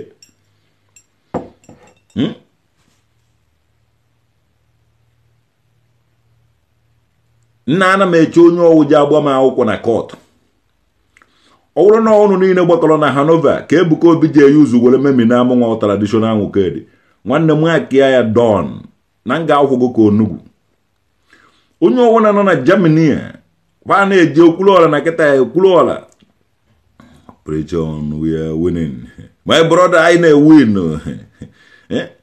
ife okwulu ọla ụchakakpọm Ebuka Obi jọsụrụ vute ego via okwulu ọla ovulu ego a na-agbagharị na Germany here number 1 Germany awụhụ ana Igbo everybody na-arụ ọrụ everybody is programmed to work but say people ji enwefe weekend 80% of ndị Igbo na-enwefe na weekend 20% na-arụ ọrụ weekend so anyị adụ okwulu ọla agaghị emenwe anything okwulu ọla agaghị school n'obodo a okwulu ọla adụghị international integrated or international orientation ọ gaghị emenwe ibe ọ na-eme ọ gaghị emenwe ndị aten nshịkọ na-echi eze na nwa obere mmiri nshịkọ anaghị akụrụ ọsụ osimiri okwulu ọla gbe enweghị anything here iji were na-ekwuru ndị Igbo niile everywhere onye ga ịbịa sef ọ na-atara ịbụ ha ọ dịka gadari na ọ na-agara eji emepe nwa obere họl ibe awụ unu ụka ofu pastọ ji unu ụka ahụ eri ndị mmadụ ọrụ eji ahayata hall because only true church ka iji esi ahayata nwu hall here ihe awụ the believe ndị Igbo na-eje ụka a na-eje Catholic church emit one of the member so that enwe ihe a na-eme abịa mee na church premises ọ na hall ndị church people amụghị ibe onye nna anyị nwere m autonomous house here adị eji nke ihe because onye ọgwụna wu ndị na-abịa na autonomous house ahụ idemand ya for key ọwụghị ebe epebala mmadụ aka n'ụzọ ma ọ ihe a before enye gị the key a ga-amụ ọ dịka mmadụ ewu so I'm aging the key enwere m a lot of things na-eme here without ndị ụka ana m enwe awụ m oke moto na-emepe ụzọ without ndị ụka ụmụ anụ ọhịa be anyị n'ihe otu unu si were ekweche ọnya ewere poverty ikwu ọnya unu ama na poverty ya because eche ịlata oke iwere ibe na-atọ ụtọ tii n'ọnụ ọnya oke jezie ka o rie ibe ahụ ọnya ama ya ichi ikwere ibe ọwụ na ọnya were ibe ọ na-erite irie n'ọnya ahụ o ruo ka o rie ibe ahụ ọnya ahụ ama ya so nọ ife mere ụnụ nwa ụmụ nwaanyị be anyị ọ ife mere ụnụ marachara n'ọnya ifele anaghị eme ndị Igbo ifele anakwụghị eme okwuru ọla ndị Igbo na ọ na-eje eme iti ndị Igbo n'ụlọ ndị ọzọ. Where is the brain? Okwu niile anyị na-ekwu about ndị Igbo here onweghị onye na-ekwu eji ya emere ibe ọ nọ kịta ofu agboro esi n'ime unu ụka fụta ihe alụrụ alụ ka ọ okwuru ọla enweghị detain here iji were kwuru ndị Igbo ife okwuru ọla nwere here akpa ndị Igbo na aka eje gada ibe ihe na-agụ dị gaa ndị onye mere oji kpata ego ihe na-agụ anụ ọbịa ma ya mere ojighị nwa ego agboro edi mkpape ọ na-akpagharị a na-eri na-akpa ibe ya somofu ndị na-atụrụ gị ego ahụ ị na-eri ụfọdụ na-arụ ebe a na-egbu anụ ụfọdụ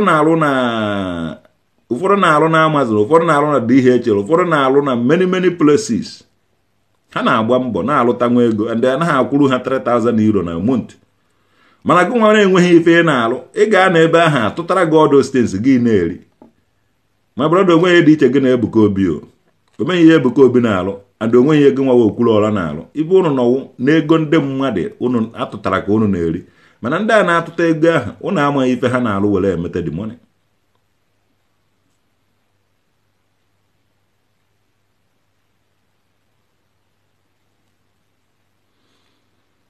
Ebuka Obi tara ya ma emerụ ọnya ahụ okwuru ọla tụrụ ya ma emerụ ọnya ezigbote ahụ anyị abịa ihe ya igwu egwu enyi motherfucker tara ire m ga-ahụ ya ka onugwu believe you me akwadoro m ọfụma were bịa obodo a akwadoro m ọfụma akwadosiri m ike onye nwe mere na-eme ibe ana m emere onwe m ife onye nsi emere onwe m ibe m nwanne na-akwa gị jee na wardrobe gị na wardrobe gị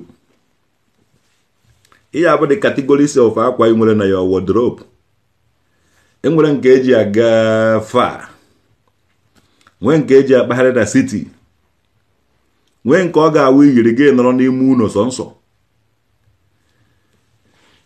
ị gaghị eyi nke ahụ ị na-eyi n'ime ụlọ pụ outside nwee nke a na-eyi ị mara na ị ga-anọ within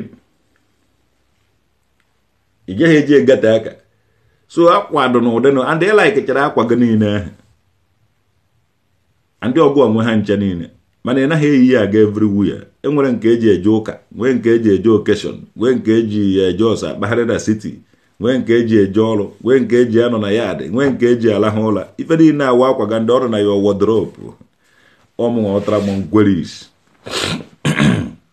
very soon you will see yourself in prison nwoke with your fake name nna akajara m akaja ibe ji atụ m ngapụta sọsọ iyi ka ụnụ ga na-akpọ m and MP ngo m ụnụ ebe ụnụ je na-akpọ nsọ iyi ụnụ enweghị ike iteke ndị mmadụ pụka na action and onweghị ife ụnụ nwere ike ime onye teki action ahụ nya ka onugwu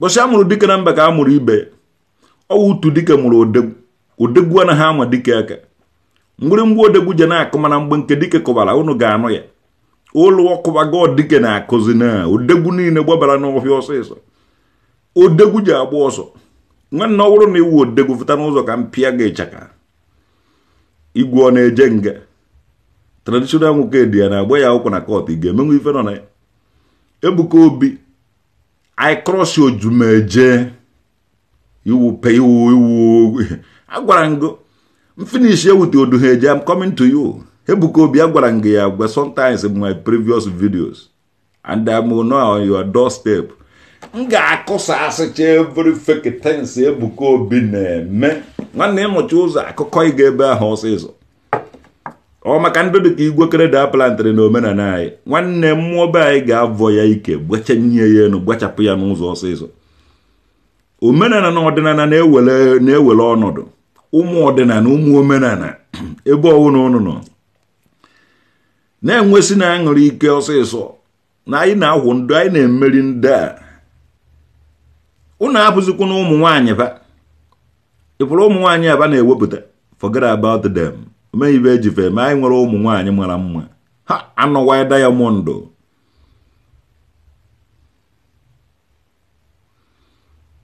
anọ nwa ba anọwa jide nwa ahụ nke ahụ na ọwụ jeni ifugo ya ai nne shot ya ndị ihe nje emere original nwa ba ya ejidego fake anọwa Chineke de nke na nwa be anyị ka anọwa diamond na nke be anyị Ifeanyi Obinna he is the man chai I like him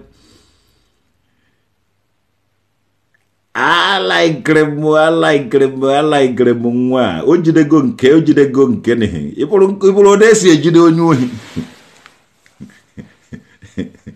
emezuo jeni ejidego anọwa ya ejide nwaba anọwa ya ejidego iwu onye agụrụ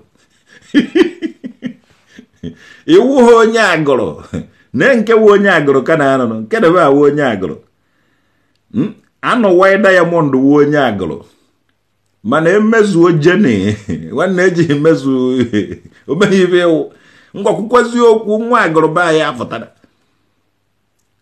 kwukwazi okwu ka ọ hụọ nke onugwu mana nwa ba anọwa ejekwana ịnwekwa ha na-anwa saịdị ya lafa ya Ebuka Obi ọhụba ahụ ka onugwu achọkwa ha anakwa m eto mmadụ under 1 minute kwụkwa ya ka onugwu under 2 minutes ọgụnwawu nke agụrụ gụnwawu onye agụrụ nke na ihe awụghị onye agụrụ ọjọọ zụrụ mgbe ka ana m agbakarị agụrụ afa okwuo na ọwụ onye agụrụ mana ba anyị jụgo ya ajụjụ na ọwụghị onye agụrụ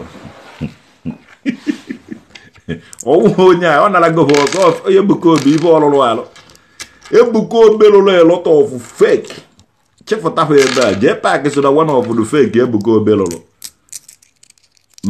ma Destiny etikohe ibe niile na ife Ebuka Obi lụrụ abịara nke Ebuka Obi na-evu ha mgbamgba ike ma ha na-apọmpụrụ ike ha apọmpụ ka ọ na-echọrọ anyị ikewa ibe ọ na-evu ha ike na ogbuela na-eme one na nke Ebuka Obi Ọkeja enyi Ọkeja ụmụnne m ndụ Ọkeja ekenekwe m ụnụ trust you can't attack you nwafọ Chineke ọgbaka mewe ifugo na-esi ejide ndị ohi a na-anwụdo ndị ohi emezuo ife agbago ọsọ maka nwa be anọwa ibe anyị afụtago na-asụ ya ọwụ onye agọrọ nwa be anọwa ibe anyị afụtana ka ị na-afụ ya nwa anwa nweta onye ọwụ na onye agụ ata oru mba na anọ ọcha anwa ma anwa nweta gị na nke Ebuka Obi nne ijecha ebe ahụ isi ebe ahụ nabazie anọtakwara n'ụlọ maka ịnọta n'ụlọ ije ha like ibe je eme Ebuka Obi is looking for you with the police o mere fake miracle njide ya ọchọba mpọ with the police ọ na-agụzi egwu za warrior ọ gụọ na nke pati ọbasi njide ya mba ọ gụrụ nke Morocco ma ejide ya ọ nazie na nke warrior onye bụ na onye agbata obi ya chai Ebuka Obi nwoke onye agbata obi n'Ọka ndị eriri na-aza ya ọwụkwa ndị agbata obi eyi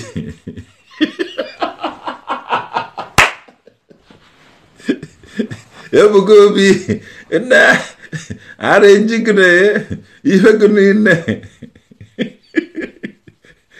Ebuka Obi tala ka na-akwa ndo igwe ịgbara elute Chukwu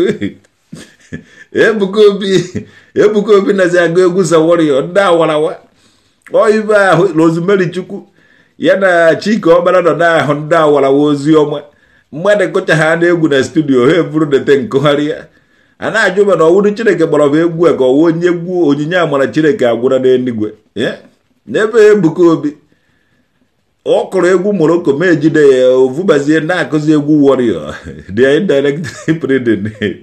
indirectly breeding chai Ebuka Obi shot ebe ọ nọ indirect represented ejekọ indirect gbahara go hey o basi pleno chekuwe chukwu ọmaka mere gị nwanne eje chekuwe chukwu na chukwu bụ eze chukwu bụ ndụ chukwu bụ ike chukwu bụ ife niile ọmaka mere anyị je so you still there here chai ndo emego m ndị ahụ ụlọ aga n'anya nke azụ ọsị ndị na-esoro ịkwesịghị ibe ị na-eme those supporting you will leave you soon. One no, Mabo happened, Maba half of Mokwan in Germany.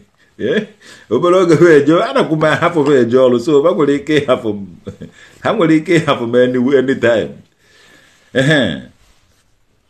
MS Jenny, you need to call 911 to come and take you to Zama no why buy a Ojorogo. Za ya ajụjụ ọjọrọgo na ụnụ wo akpakara dị mgbuom za nwa ba no why ba ya ajụjụ ọjọrọgo ano why diamond ikene bekwe traditional nwoke dio and ọwụrụ na ikene hemva ọwụrụ na ikene hemva na ikene hemva nwa ba no why ọwụrụ na ikene hem n'ụtụtụ na mana gị ja anụ ọgụ ibe nna ba agwa ụmụ nwaanyị ba ya fụtakwa ha n'ebe a ituo m aba ikenem finish ụmụnwaanyị a olumba na agụata na anọcha unu fụta ebe a unu etuo m aba and bọsọ ọwụ na nje abụ unu ka unu gbara onye ọwụ na dadi mụ na unu ga-anụ nnukwute ọgụ unu ga-enwe ugwu ugwu unu ga nna azụ so ụmụnwaanyị be anyị unu fụta ha na unu etuo m aba ọsịsọ ma ọla eri ebe ọwụ na isi fụta nwaanyị be anyị ka ewu gị na-etu m aba so nwa be anọ way up to you tuo m aba here kenem ka ndụ be anyị marakwa na ị na-ekenere m ka anyị mara na onye ugwu na ị ka na-respect ya yo maazị ya usi o maka meele gị eje m apịa wachapa ncha niile azụ ya Ebuka Obi enweghị ike ilesi ya ihe nni feketen ife ọsọkwara ya na-eme ọ dịkọ taịtị ọsọkwara ọgbọ ọgụ ya dọ anyị ga-anọgide ọgụ a ruo n'isi njedebe yes Ebuka Obi ufeketen ka ọ na-eme wuti ụmụ ọga yo from Nkitako village o Nkitako ka iwu onye Nkitako welo anobu nwaanyị wee gba ọnụ jere di ije ekenelere m Ebuka Obi is coming to South Africa nwanne ọ na-eje eme ite ndụ agbakara dị ngwomi ya ka ọ gwaba na ọrụ akụgokwe onye na-afụ otu ụmụ ọdịnala ya na-afụ otu ụmụ ọdịnala si move fast anyị nwe the fastest economic growth ụmụ ọdịnala na-emove fast onye ọwụna batara ọdịnala ndị ihe na-ediri ime ọdịnala just 1 year igoro moto ịbata na ọdịnala asụ na ụmụ Israel nwere ego too much ụmụ ọdịnala nwere ego so ịbata ha na ọdịnala ihe na-ediri just complete 1 year ịsa abụla na nna gị inwe ego anyị buru ibu and alaikere m dere ka ọhịa ọmaka mewere go why can't you create your own content nwanne ife m ejighị je create my own content wụdata na agaghị m anọ ka elesi unu fake elesikwa ogu fake ya kịta anyị ga-ebebe akwa so agaghị m anọ ka elesi gị fake ebe ọwụ na ekpu ekechigo ụnụ anya ka ụnụ hapụ ịmazikwa oke mma na uri ọgbụ m ga-egosi ụnụ mma gosi ụnụ uri ọgbụ yes church is a business center in Africa and all these people na-support ihe ọjọọ na ana Igbo ha nwa niile nọ nto the deal onye jevule egbe zuo ohi ovuru Bible cover ya onye je na-enyiri ndị mmadụ ife na ana ka hapụ inwe anybody na progress na village ka ọ wụrụ sọnsọ one their family na progress obunie Bible o je money mass ọ na-ala ha n'ụlọ ụka gba o were dị ka ụka na-edisturb ndị mmadụ mana all these people ndị na-emebi isi ihe na ana Igbo ka asụ este emezuo so ndụ be emezuo ọnụ maka Ebuka Obi kwụrụ ụgwọ n'ụtụtụ a abụgo m emezuo jeni bụkwa emezuo nkene nna iwu onye ebe ekwu ị na-ahụ ịchakwụrụ edi n'isi du ibe a n'ihe nshọtụ ka nne na-ehebe a ka ngwụọ ha ka onugbu ebe ndị agụrụ ji anụsazi m ọgụ nke ikpeazụ a ka ngwụọ ụnụ ka onugbu na-eme esume emezuo gịnị ka ị bịara imezu ihe na my platform ka ị bịara imezu ibe ọsụ emezuo gịnị ka ọ ka m mara na ọgụ nwawu nke ejebe a tọrọhara mba ka m bịa ngwere gị na-ahụ na-eme ibe a so emezuo eje m arịa dị ụnụ hie ka m were ụnụ mezuo ụmụbe emezuo ụnụ ka achịpụtara m hie gịnị ka ụnụ na-emezudo ihe wa gịnị ka ụnụ na-emezu Rozu emezuo ọnụ ha ndụbọ emezuo vukwara ivu ndụbọ emezuo a karịa na Facebook so Ebuka Obi jọsụrụ je discover ụnụ nwa kwụọ ụnụ bribe ka ụnụ pụta ihe na-ata n'isi ma image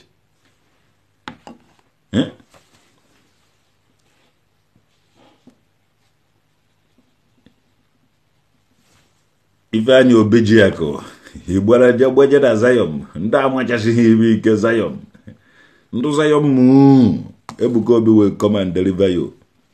You are from Nanka choose efu okafo. Ade na support ku Ebuka Obi. Well, I'm I don't know achọ me Ghana history. Ibo wona chọrọ unu men ko unu onye chọrọ ime na this 21st century ya na-eme. Ogbasakwa ha mụ traditional nkedi. Ogbasa mụ traditional nkedi. Ibo unu chọrọ ime this 21st century ya na-eme. Onye meta ibe ọma ovunala ndubebe. Onye mete nke ọjọọ ovunara ndubebe ọgwụna ka ọha n'ọnụ ka mụ nwa je face ihe na-efesi m na watching from Cape Town Maximus Patrick ọmaka meele gị n'ikpeazụ ndị Igbo niile na-ebe niile ụnụ nọ asụsụ anyị wa asụsụ anyị dialect anyị wa dialect anyị iminere a lot to us because enwere dialect ị na-asụ adebe ị na-asụ dialect anyị wụ number 1 anyị na-enye ndị ọdịnala niile onye achọzine ndị ọdịnala okwu even when ndị ọdịnala is having problem with ndị ọdịnala we don't need ndị ụka interference so onye achọzine onye ọdịnala okwu onye ọdịnala ọwụna nwere problem with onye ọdịnala ndị ọdịnala ga-esetụrụ ya ọwụhụ ndị ụka so ndị ụka anyị ebidogo ime ụnụ ka ụmụazị na anyị etogo ụnụ ga-amụta esi mind business ụnụ and ụnụ ga-ama na ndị ụnụ na-emekọ ife dịkwa in group like ụnụ nwa and ụnụ ga-ama na ndị ụnụ na-emekọ ife nwere ife ka ụnụ nwa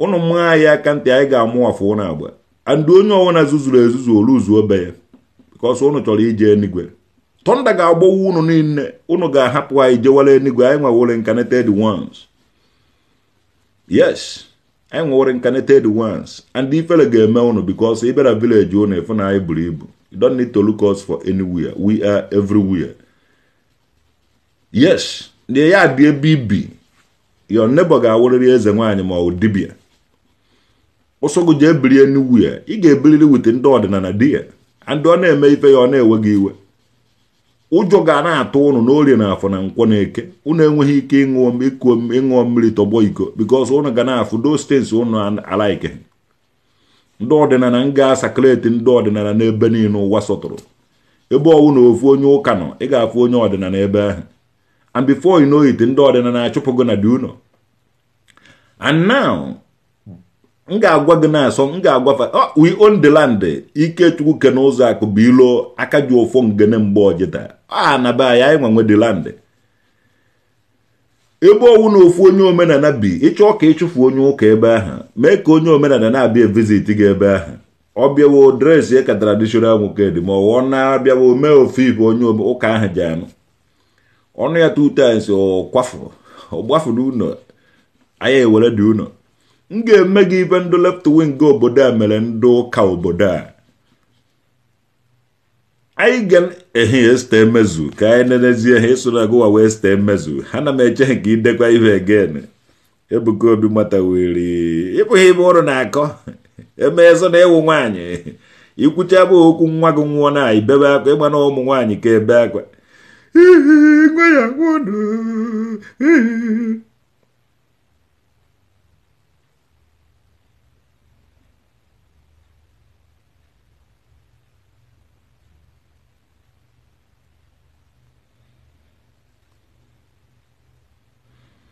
Yeah.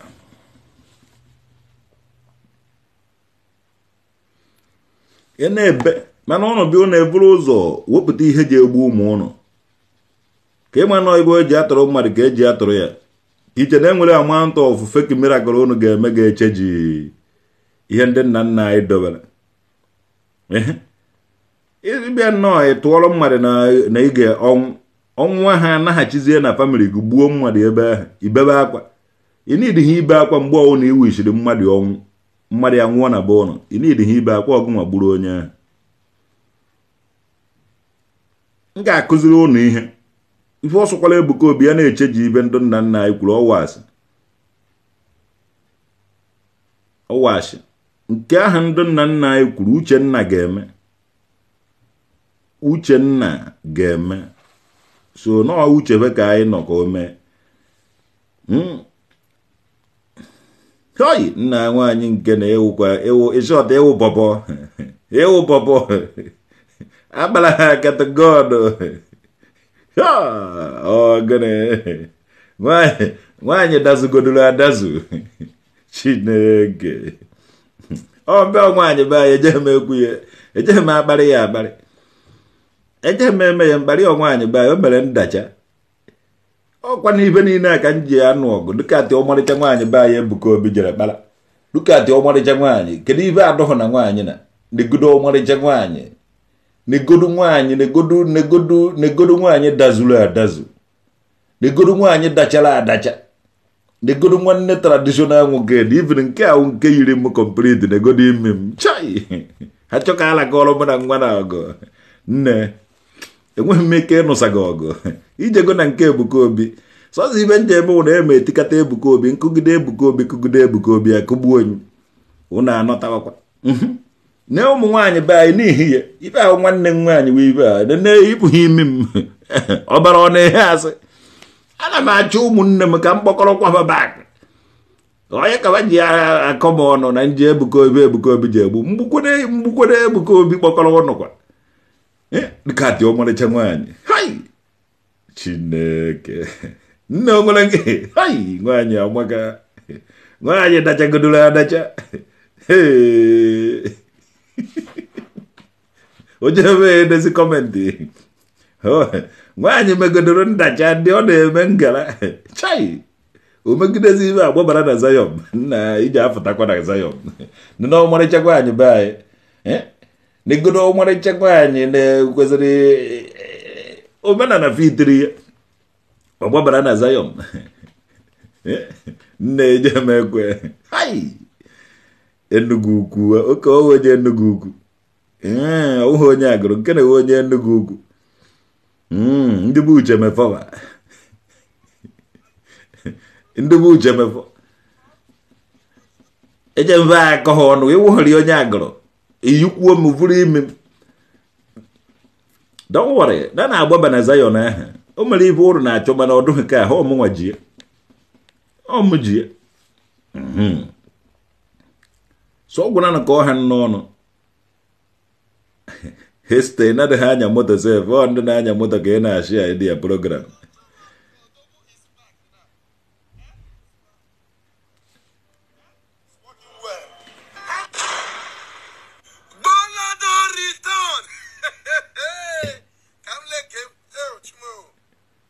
ai hụ na-enene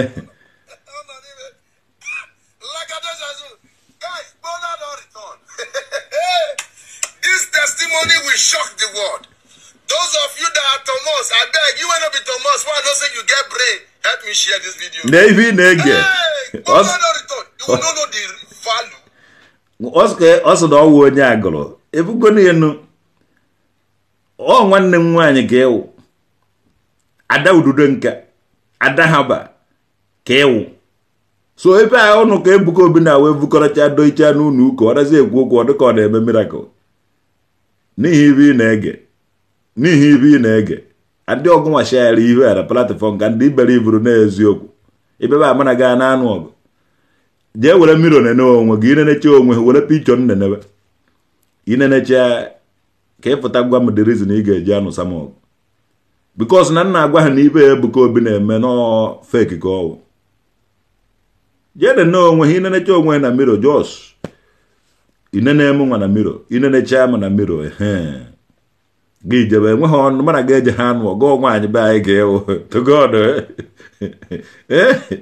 nwaanyị be anyị ga-ewu esite emezuo dịka dị ihe ị na-ege ị nwere ike inweghị ike ịnọkịta share ya my program maka ana m agba onwe m traditional nwoke dị nwa udude nke nwa ha ba yes is true Zion you move hi Chineke Ebuka Obi enweghị m ike ịgbaghara gị enweghị m ike forgive gị m ga-anọsagide gị ọgụ kwụ na apụgo the reason ji ahụ uwe Ebuka Obi ọ kpọkọrọchago ụmụnne m ka azụ ọtọkada out of point don't worry na miracle Ebuka Obi mere Bola when miss don't return. Do you know what it means to take Bola from a kingdom?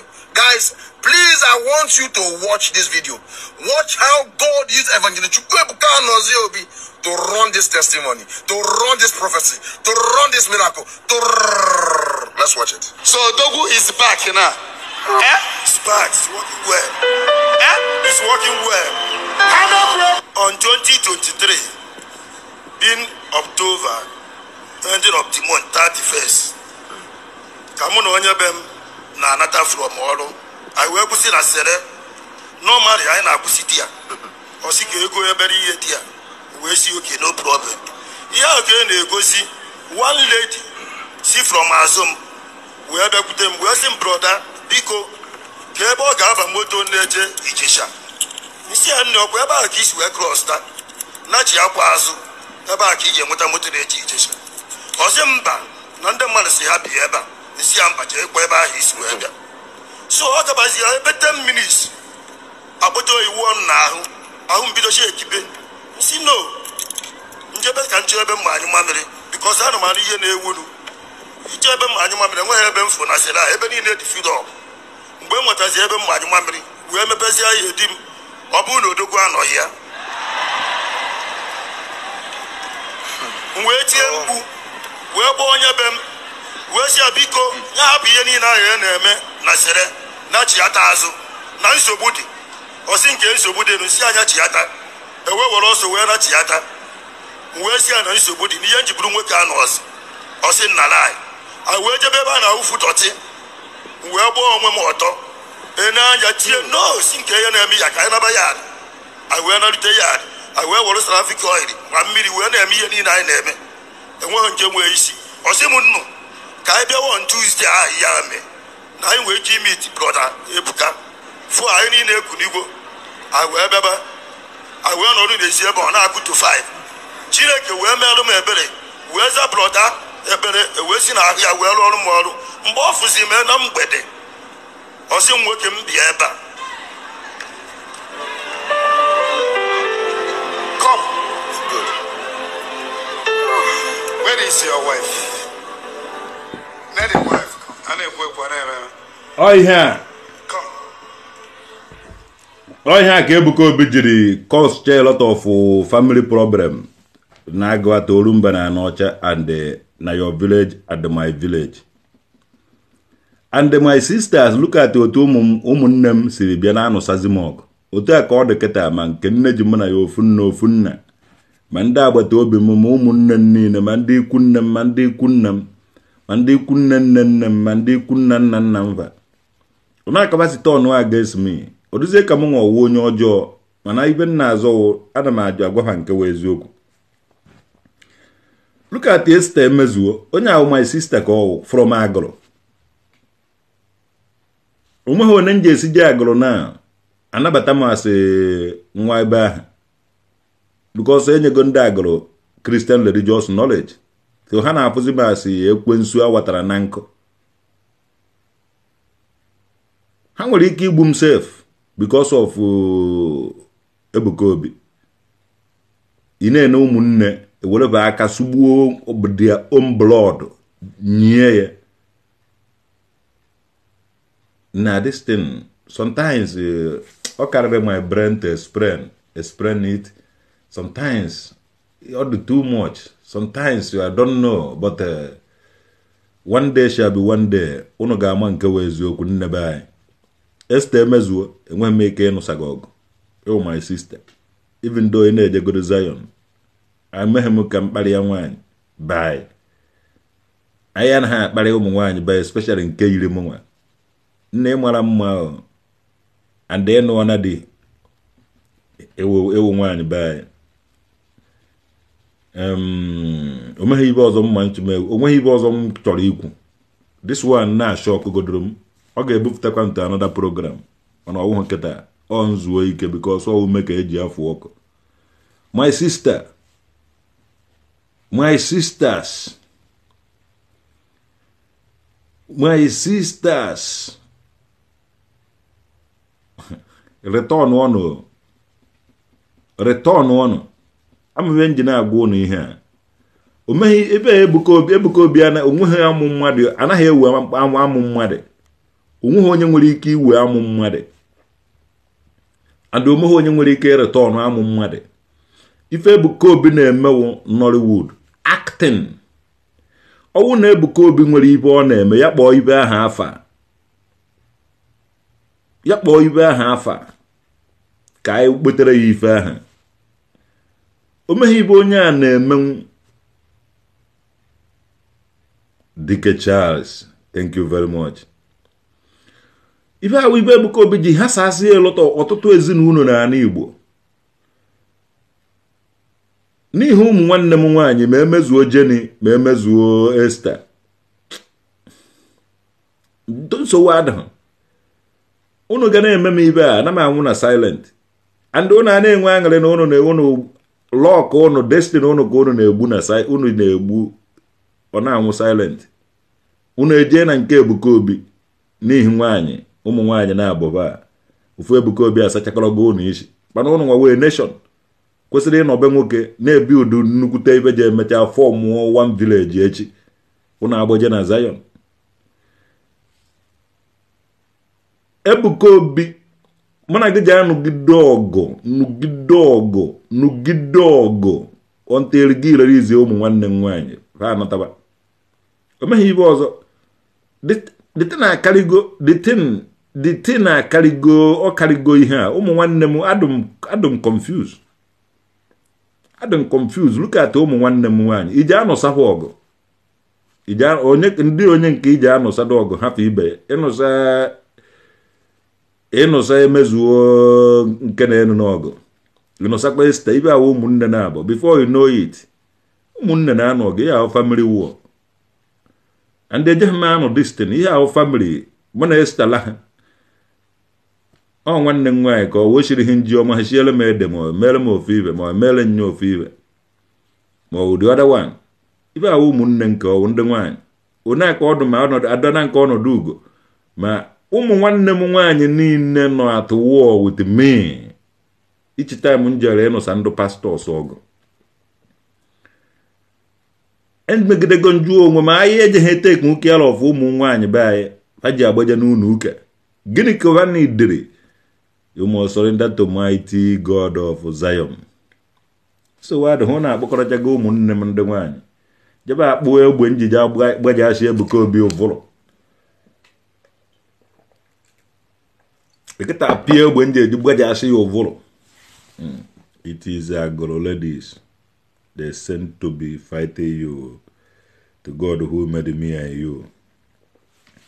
Yeah, but ọhụ udude nke na-anụ ha bagụlụ. Ibe ahụ ha bagụlụ anọkọta ese etiele ha bagụlụ ka ọ na-anụsazi udude nke ọgụ. Udude nke na-anụ ha bụ ibe ahụ mụnwa nwe ibe ahụ mụnwa nweba ncha niile. So anọgo eje mmejọ ọgụ dị ya mụnwa nwe na mi mụnwa nwe ụnọ nnebe anyị mụnwa nwe ụnọ mụnwa nwe ụnọ. So mụ na ụnọ eje ha anụ ọgụ. Ebuka Obi ka nje anụsọ ọgụ. Jenny Ugochukwu isokwu Chineke isokwu shọtụ ejezighị m anọta n'ụlọ tere m anụcha ọgụ na anụnụ. Ejeghị m ahafụ Ebuka Obi ọntịrị Ebuka Obi ahafụ ụnụ niile ụnụ anọtakwa. Chineke ụmụ nwa Ebuka Obi egogologo ụmụ nwanne m ndo nwaanyị niile.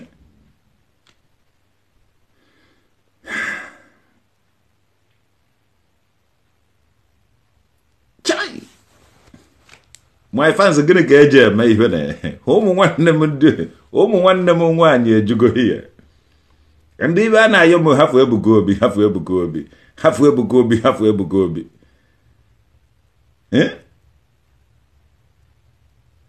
Uchenna Osmond Ugochukwu bikono. Chineke Ebuka Obi wee zọrọ ndị ọsịsọ. Stanley Obi ọrụ ka ahụ. Na akpatago ụmụ nwanne m nwaanyị fa nọrọ n'ọgbụ ọgụ. Hey Chineke jedeje. Chai nne biko merele m ihe na chana anụ n'ụzọ ka mụ na Ebuka Obi mee nwoke na nwoke biko nụ. N'godo Ebuka Obi tụtụrụ ụmụ nwaanyị ndị ụmụ nwanne m dobe n'ihu ọgụ. Chai woman is the root of the all. Shut Makazi. Na ụmụ nwanne nwaanyị ejughị ya. Kasụ njela ha ụla. Ngara ka njela ha ụla mpụtakwa again. Chai eluzuo m ọgụ a eluzuo m ejeje m eluzu. Ka bụ atụtụkọrọ bụ ụmụ nwanne m kpọkọrọcha ahụ ejebe m ọgụ a. Ejeghị m eluzu kama nje eruzu ọgụ a ete aka. Ebuka Obi is our own. And he is true man of Chai. Makazi amaka. So wado ka mwa ụmụnne m họta na ibe mere m họta na ibe na-eme m họta na akwa nne họta na arịrị nne ebe. Họta na arịrị m ụmụnne m ndụ nwaanyị nọ na front war. Nọ na war front ndị ha na-abịa ime m attack. Emeghị ibe nje eme. Onye mere anya m emepepe ha ọfụma. Ịbụrụ anya m anya abọsị o ji emepe ọfụma ụnụ ga-ama na anya amara mma. Ibe ụmụ nwanne m nwaanyị na-eme m anya m na-eme mkpuchi. Anaka ha m mgbake esi anya kụọ Ebuka Obi ibe anya m emepe. Mana nchọ ka nje ọgụ. We go lose the fight tradi. Kwan lose the fight legit news. Ibe nje eji lose ụmụ nwanne m nọ na war front. So kama nje eje win ogba mgbacha kama nje eje n'ụsacha ụmụ nwanne m ọgụ win. Ọ ka ha mma na ntekere twice. Ibe ahụ my lovely sisters. Ejighị m egwu pancha niile. Pancha niile enweghị nke nji egwu. Ụmụ nwaanyị agụata oru mbe na n'ọchị ejighị m eti play. Ada onye ọwụna chọrọ ba m okwu na-achọ m okwu. So ebe ọwụna ba nọzi na ọgbụ ọgụ nọrọ n'ihu ọgụ against me. Well, kanje ibo na angugo nti ọkụ o jere go nne niile nri yesterday wudashi abada ahụ kanje wofishi kanje pakezie ihe somewhere.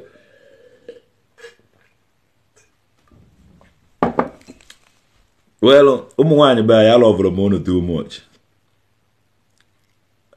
And ngeme many things. Agazi na-ekwu nga strategize na one ngesi anu so Ebuka Obi ọgụ. Step them down for me to step up. Okay, nga strategize. Jenny Ugochukwu nnebe anyị. Can we because of you? Can withdraw you at this yogo? Can we because of Makas? Can we because of Umundube Mezu? Can we ever withdraw at this yogo? Ebuka Obi. He get we no go out with you Mwanyi because he want among other hand or so Mwanyi yogo. Man, he get lose go because he may hear man to man. Sure, your friend Nanku do there. Chisom Emmanuel. Nemoji. You don't know about my great grandfather weave. Oh, no Muquano. And you Ikeono Kanaba. He can do whoever Kanaba. One do whoever Akajarama Kaja. akajara m akaja eziokwu ka nna agwa ụnụ Ebuka Obi manalụ eburu ọgụ Ebuka Obi na anụ o ji enwerịrị onye si side be anyị na-agwa ya ife o ji eme ndị onye ahụ anarago bribe ka m mara na ọnwa nkwọ dị asọ because nwa nkwọ dị asọ bịara meet eje park ya na jee park meetri amaghị na through that time ka eji vubara nwa nkwọ dị asọ ego nwa nkwọ dị asọ nazie na-eri iki secret because ihe akịta onye na-anọ sama ọdị ọgụ a ọma my strategic na mana ha anụsọ ụmụ nwaanyị ọgụ Odumeje mere ihe a mgbe mana ya na-agbasa ga ọgbara ada na nke ọnọdụ ugo dosa ya ebe ahụ nnecha mbịa ka m pịawasị Odumeje azụ afụ ma ada na nka be anyị mbịa ka m pịawa Odumeje afụ ma ada na nka and ada na nka bụ m aka ya mvuru ya nke ya nwada egbu 1 2 nke m nwada 1 2 3 so mbịa ka m pịawa Odumeje ada na nke ahụ nọchie ewere nwa ya ọ naghachi azụ mbịa ka m pịawa Odumeje ọ dị atenti m mere ka m pịariko Odumeje ada na nka nọchichara so ibe m meziri omenwa strategize ya jelụọla ada na nke agwụ tụrụ ezugo ike okwu otu urude nke kwakọ ihe ngwongwo ya ovuruzie deten oje ha abịazi nọrọ n'ọgụ kịta ọ bịago ka o defendi Ebuka Obi nweta kawụrịsị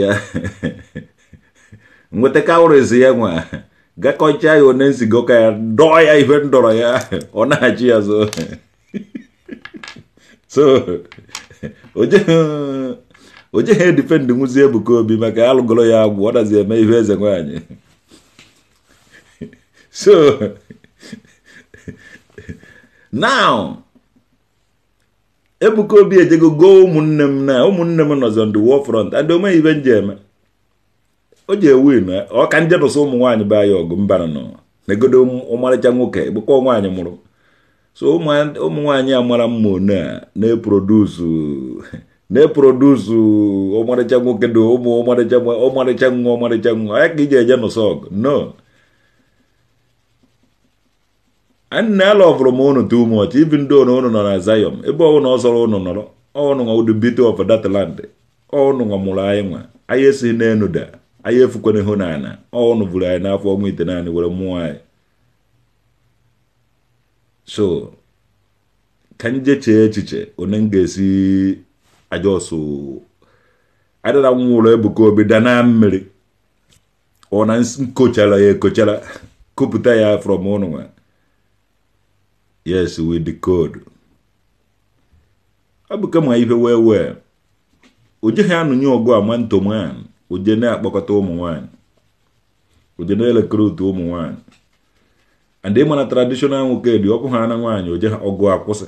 Traditional nwoke dị enweghị ike ịnụsa nwaanyị ọgụ. Mgbe na aga primary school ọsọ nsọ m ofu nwoke ụmụ nwaanyị na-eti ihe. So m ofu onye. Ofu ugboro ka nnụrụ ọgụ utichi nyere bụ udokwu na nka n'ihu be eziukwu na amabe nkechibe ọgụ ahụ mere ọkụziere m a lot of lesson and ever since then m nwa anụsabekwa nwaanyị ọgụ rukwe today adịnwe m ike imetụkwa nwaanyị aka again.